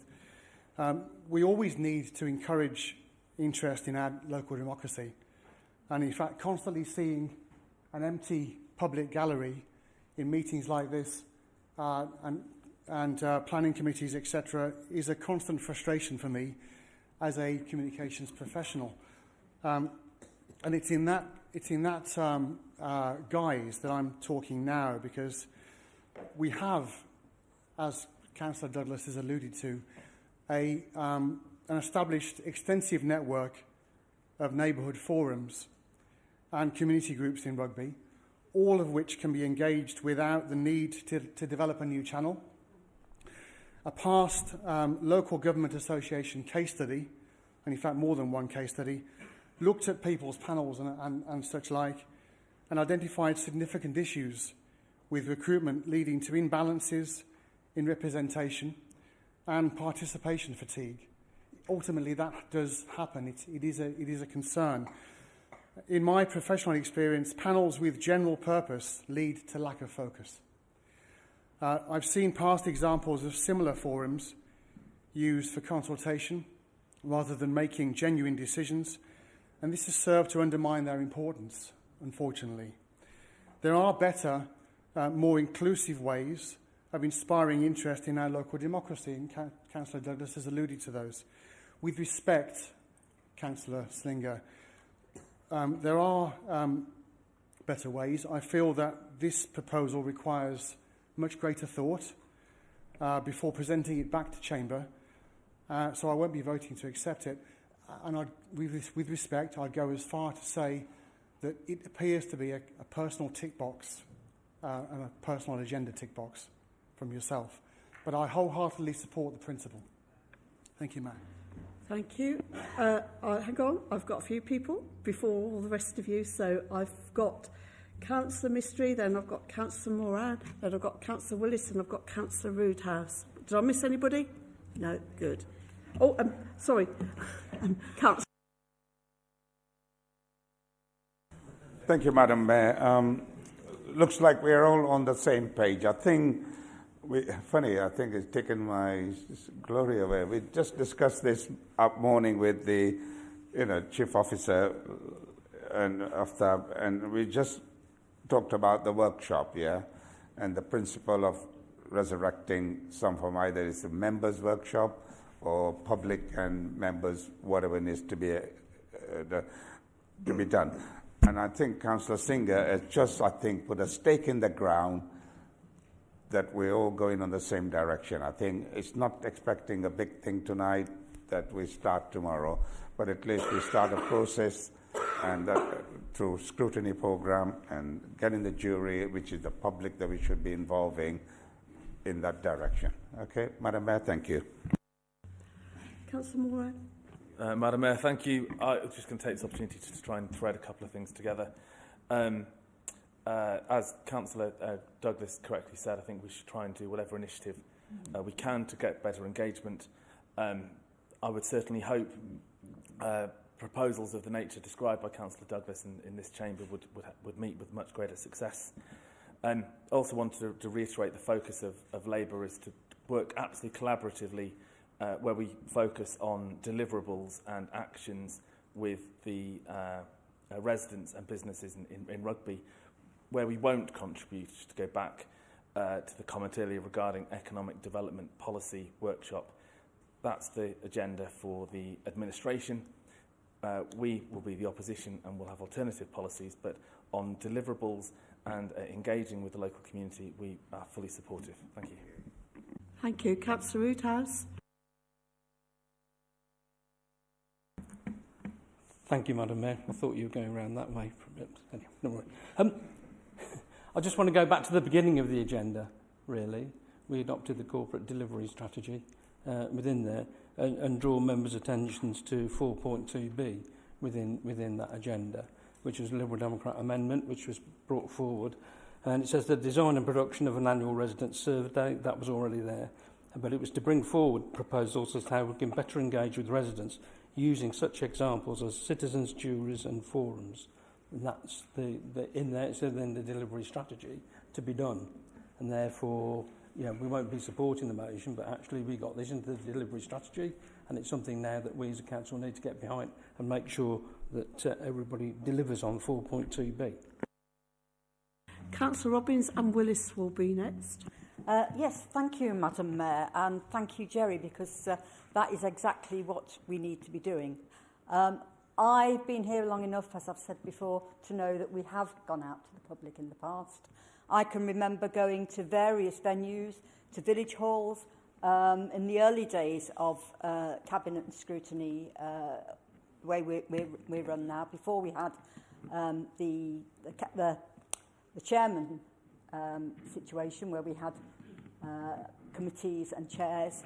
We didn't do that so much, but we used to also have Warwickshire County Council forums where we would have village halls and the people would come. It did dwindle, and it did get to the point where we would probably have 2 or 3 people, the same 2 or 3 people at every meeting. Now, perhaps that was because the agenda wasn't robust enough or as exciting enough. I don't know. But perhaps we need to be looking at that and making sure that we are asking people to come and talk to us about the things that they are interested in. Not giving them an agenda and saying, this is what we're doing, what do you think? Let's ask them what they think. Let them come to us and tell us what they want. And I think we would get a much better response. Thank you, Madam Mayor. Councillor Willis. Thank you, Madam Mayor. Really reiterating a point that has just been raised by Councillor Roothouse and indeed by my colleague Councillor Robbins. Let us embrace the first item, cabinet item we discussed, the Corporate Strategy Development Plan. I shall leave 4.2b alone, as you've already dealt with it, Councillor, and I will point us in the direction of Project 3.5a. B, I beg your pardon, the Community Engagement Review, i.e. a review of community engagement actions and plan using the 23-25 Communication and Engagement Strategy, including youth engagement. This is going to be in place to ensure we get the alignment between the various approaches which the Council uses to work with communities. Let us acknowledge and embrace the work of officers as we progress. This will include specific work to review community engagement, specifically using that strategy as a basis for this. It's also important for us to ensure that our communications help to both shape the services for our residents that they receive and also to shape the future of this borough.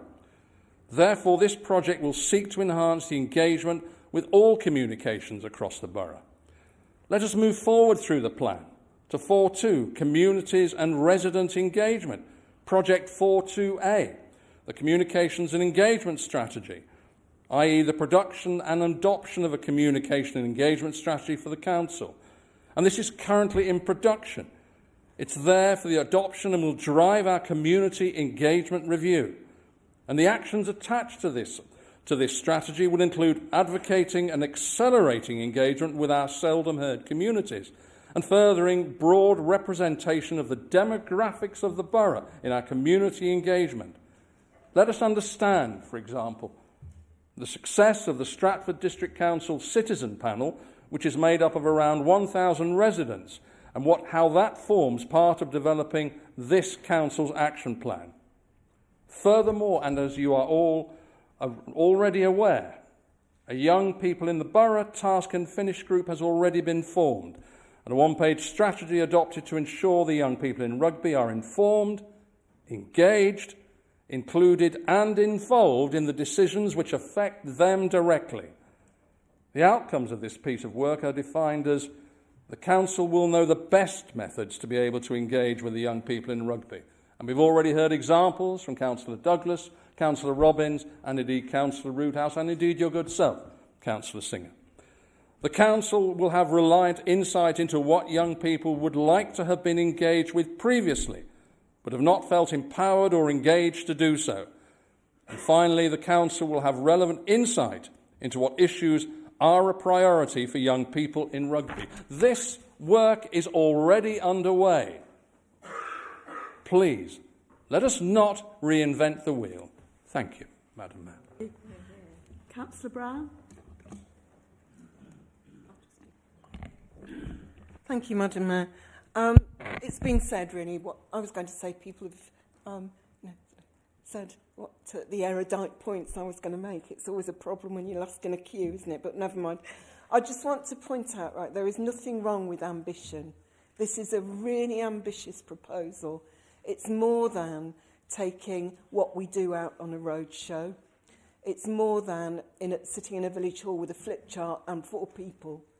It's something that is significant and is aimed at energising a community into working together with the council and others as well to work on things that they identify as priorities, which it's already been said, so I'm not going to rehearse it again.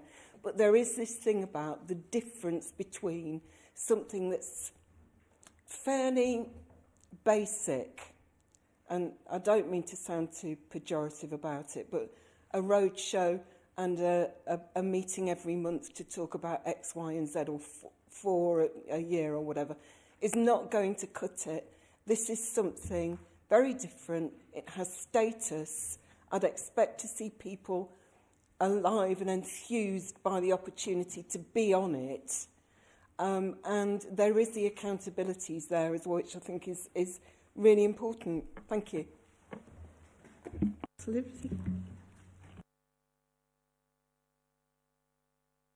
Yeah, just very quickly, Councillor Willis mentioned the work around the Youth Task and Finish group.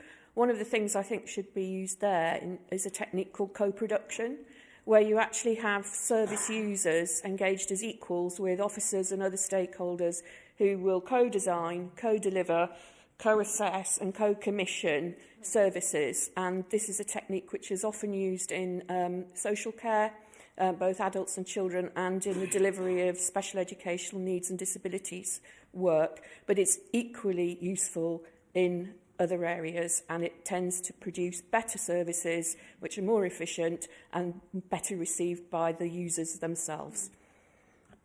Thank you, Madam Mayor. I just want to add that we used to invite the Youth Council under Claire Edwards when she was chairing scrutiny, and that was a regular standing invitation, and they used to have input into our scrutiny. And also, councillors, if we can't get the councillors, the public to come to us, maybe we need to go out to the public like we did with the councillor listening posts, which we had, I think, at Elliotsfield. We did them in the town centre and we got views off people in that. So there are lots of ways we can engage with the public. We don't have to just hold meetings in buildings. We can get out there and do it ourselves. Thank you, Madam Mayor. Award. Thank you, Madam Mayor. Yes, I was going to say that I welcome the sentiment, as in we should always be listening to residents, and that's essentially our role as councillors as well. But everybody should be listening to each other. We had the Health Watch event this week, which yourself, Madam Mayor, was there, and fellow councillors were there as well. And that was quite good in itself. I think sometimes these events, actually being there, observing what's going on as well, and being those ears and things like that, and giving people that voice is right. The one thing I would say, Councillor Slinger mentioned about actually getting people in and not being, I can't remember your phrasing, political neutral. I think that's a hard task to actually achieve, because I think people would have their own political views, and I don't know how you would completely take that away. But yes, I just think, yes, we can always do more. We can always get out there more, all of us, attending more events, attending more things going on in our borough. I know yourself, Madam Mayor, you've been attending lots of events all over the place, and you do pick up lots of things from residents from this. And it's also been mentioned social media, things like that. Even your anonymous posting, that sort of thing on Facebook, not always good, but it does give people voices. And yeah, I think we're already doing a lot of this work anyway, and we should just keep continuing to aim to do better. Thank you. Sir Gillies. Thank you, Madam Mayor. Yeah, I'm thinking back quite a few years now, probably 20-odd years, to when we had the threat of a major airport. Just remember that. And I can tell you something. When something like that happens in your communities, the village halls are full, the town hall's full, the gallery's full, because it means something to them. And that is the important thing. If we're not talking about the things that mean something to people, they won't be listening, they won't be watching. There are 9 people listening to this full council meeting tonight on YouTube. That's what it says on my phone. How about that? And one of them was me. Yes, exactly. Exactly. Just a few days ago, we had the planning inquiry about Brandon Stadium. That is something dear to many folks. 5,500 people watched that first day. It means something to them. And that's the council. We've got to latch on to that. Latch on to the things that mean something to your community. If you do, you can't fail. Thank you. Councillor Sanderson. Thank you, Madam Mayor. I think citizens' jury's okay. A 12-fingered focus group is what I'm thinking you're talking about. What you need is something much more robust than that. And certainly a full citizens' panel would be a step in the right direction. Again, the range of subjects that you've indicated on here, well, they're not everybody's cup of tea. It may well be that others, some have an interest in infrastructure, like Councillor Ward. I was at the Warwickshire Health Watch meeting, and it was packed out, as were you, Madam Mayor. It was packed out. There was over, like 200 people in that room. It wasn't far off, was it? Yeah, about 200 people in that room, because the health service was something they all cared deeply about. So I think you need a much more robust mechanism to engage with the public. Yes, Councillor Douglas is quite right. We did used to have the come around us having or say meetings at the Ben Hall and with Warwickshire Carver, and those did attract public, but they probably actually got a chance to fill in something and say what they were interested in. And then we, as scrutiny, made sure that those ideas went into the work programme. So there are different ways in which we can engage. There are different ways in which we should engage. But 12 to 24 people, far too small a number.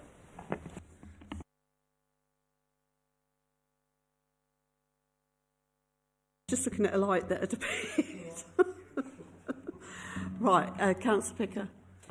Thank you. Just when you thought it was all over. No, I think a lot of people have said a lot of very wise and very informed things this evening on this item. I think it is perhaps more ill-timed than one or two other notices of motion, which perhaps fall close to the category of ill-judged, in my view. I think, as others have alluded to, we've just adopted the corporate delivery strategy, which incorporates a number of these items. But I just wanted to drill down specifically on the community infrastructure levy, because that's what the core of this motion is. I have a couple of thoughts on that. The first is that obviously at the moment that is with the planning inspector for review. I'm hoping that it will come back shortly and we can adopt it. Perhaps at the time at which we've adopted it and we know where we stand with it is perhaps the time to think about how we want to spend it. But also, given that we have also just agreed to a 14-week consultation, I think it was 14-week consultation, Thank you, Councillor Ridhouse. On the local plan issues and options, I think a lot of these issues relating to infrastructure in particular are actually going to come back through that, and then that can feed back into the Work of Planning Services Working Party, which can then inform how we wish to spend the community infrastructure levy. And I think on a final note, you've referred in your motion, Councillor Slinger, to consider using SIL receipts to fund this mechanism. My personal view is I would rather use SIL receipts to deliver infrastructure, but I am happy to be guided by the views of others. Thank you, Madam Mayor. Thank you. If there's no more speakers, I'm going to call... Have I missed somebody? Oh, you didn't reserve your right to speak. Sorry. Sorry. Just wanted to say. Yeah. Madam Mayor, this is a great democratic... No, can't speak. Okay, sorry.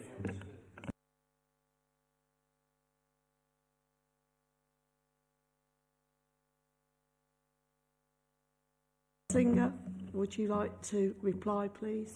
Yes, I would. Thank you, Madam Mayor.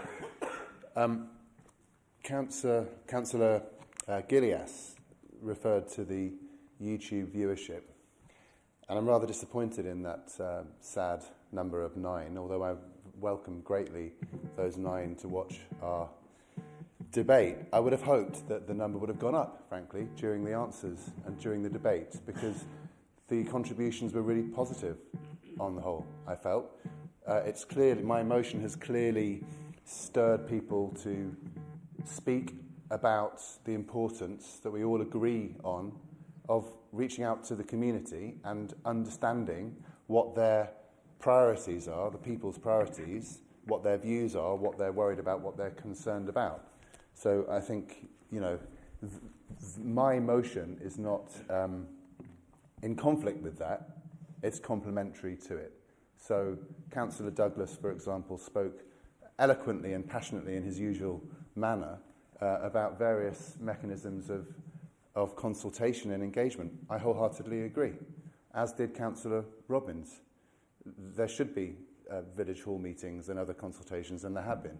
And in the short time I've been a councillor, I've held such meetings. They're to be encouraged. They do not preclude also exploring over a 6 to 12 to however many months time frame, doing something innovative, such as a citizens' jury. And the other point I wanted to make is this is a completely different mechanism of engagement. It is not inviting the public in en masse, because we all know that when we do that, although it's, as I wanted to repeat, it's very important to do so, and we should and we always must do that, but you get a different kind of engagement, because if you invite the public to a meeting, certain members of the public come to that meeting.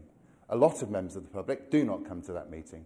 And the point of a citizens' jury is that it's selected randomly, or as randomly as you can make it, so that it's broader and it brings new voices and different voices to the table.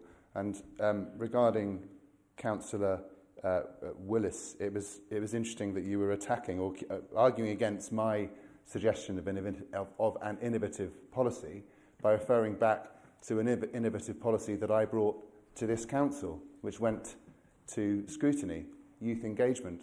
Absolutely, it's a really important thing to do, and I brought it to this council. And it's not rocket science, and hundreds or thousands or millions of other people have done similar things. But I think that's a point worth making. Councillor Woodhouse, absolutely. Again, these methods of engagement have been mentioned elsewhere. It doesn't preclude applying a citizens' jury to this very important issue. Councillor Rabin referred to his experience. I'm not going to particularly engage with his reference to matters outside this chamber. All I will say is it's certainly not a tick box exercise. This is a really important matter. It's about how we bring as many voices into the policy-making process as we possibly can. But I'll just end by saying this is an innovation to explore. It does not preclude or exclude other mechanisms of consultation and communication, which I wholeheartedly support. And so I do urge you and hope that you will consider voting for this motion tonight. Thank you. I shall now put the motion to the vote. Those in favour, please show. Thank you. Those against, please show.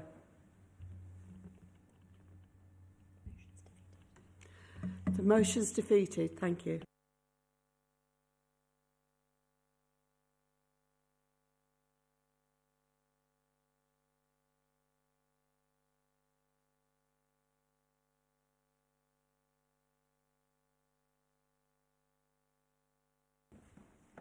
Thank you, Madam Mayor. I so move. Who will second the motion? I will second the motion, Madam Mayor, and reserve my right to respond.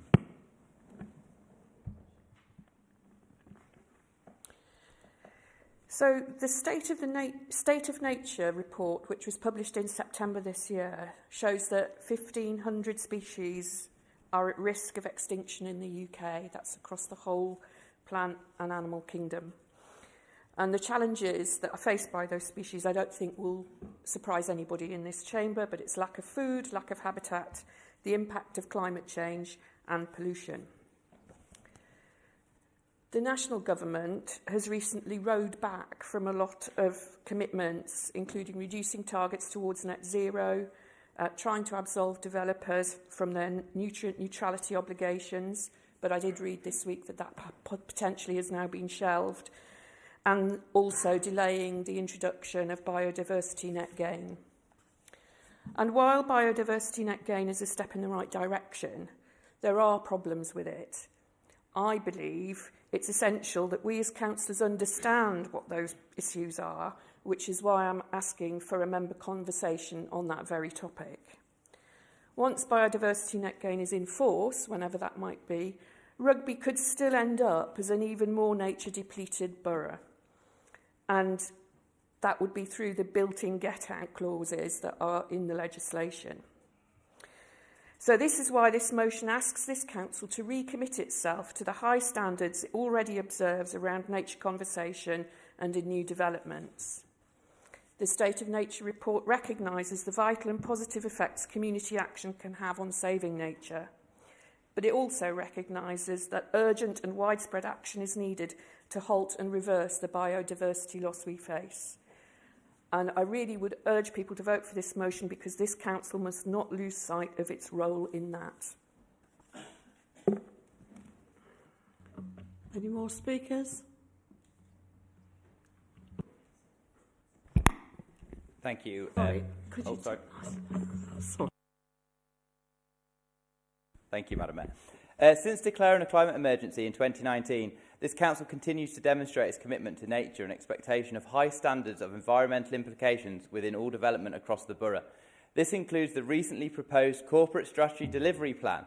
In that plan, item 1.2 sets out this council's commitment to ensuring the borough's environment and action with the creation of the new biodiversity plan and tree and woodland strategy. Item 1.3a aims to bring forward a climate toolkit for councillors, parish councils, communities and businesses. With regards to this council's commitment to high standards, policies NE1, NE2 and NE3 in the local plan seek to protect and enhance biodiversity, and that these already require net gain rather than just no net loss. Any new local plan would seek to build on these policies. This includes the introduction of the Climate Change and Sustainable Construction SPD in 2022, which has further guidance on how new development should be designed to take account of biodiversity. Planning training on biodiversity, including net gain and offsetting, including a presentation from Warwickshire County Council Ecology Unit on the 31st of January 2023, and the invite was sent out to all members. This is recorded and can be shared with members if they wish. The Council continues to work effectively with nature partners, including the Warwickshire Wildlife Trust, and have recently entered into a legal agreement for trust funding to continue work through their Dunsmore Living Landscape programme. This has seen the Trust undertake works in Coton Park and New Oldham Brownsover for improvements to wildflower-rich grassland, amongst other works. We will continue to work with the Trust and the valuable volunteers who were recently recognised at the Rugby and Bloom Awards.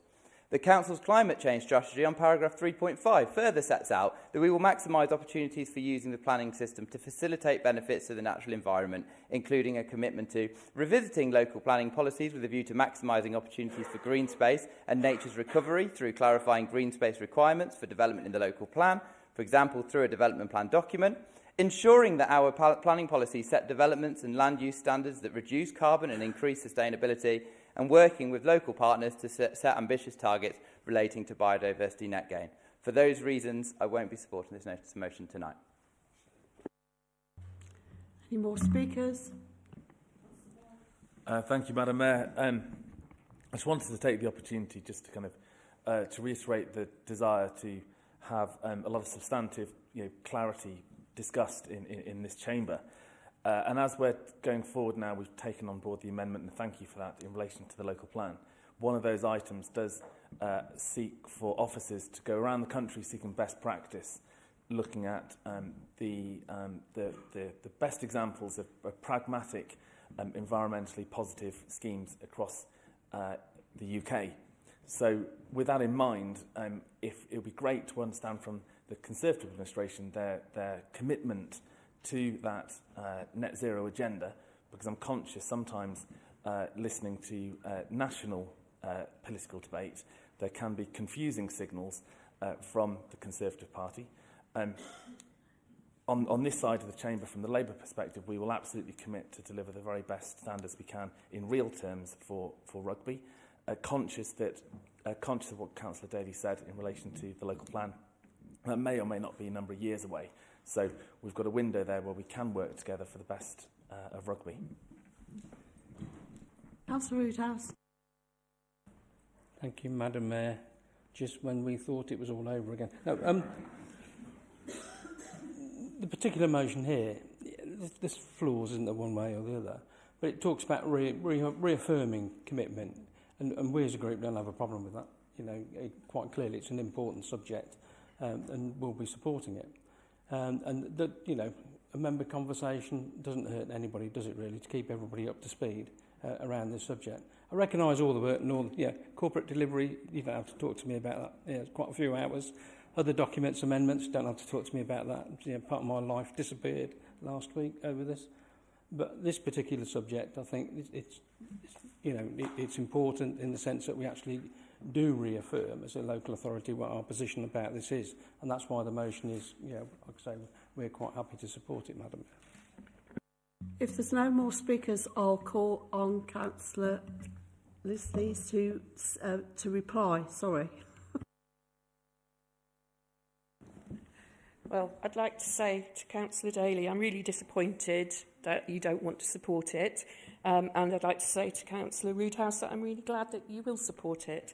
I do think this is important. The motion was not meant to criticise or to say that anything that has been done in the past is wrong, but merely to recommit to something that personally I believe is one of the most important issues that are facing, well, the world really, but in particular as a councillor, it's something that I feel very passionate about, and I would just like the council to recommit to this particular issue.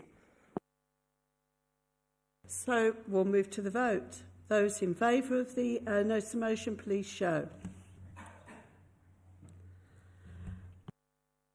Thank you. Those against, please show. The notice of motion is carried. Thank you. Moving on to item 9, is there any correspondence, Chief Executive? There's none, Madam Mayor. Item 10, Common Seal. I move that the Common Seal be affixed to the various orders, deeds and documents referred to in the agenda. Who will second the notice of motion? The motion. I will second you, Madam Mayor. Those in favour, please show.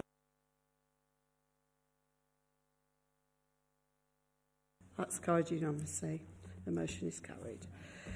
Item 11, motion to exclude the public under section 100A4 of the Local Government Act 1972.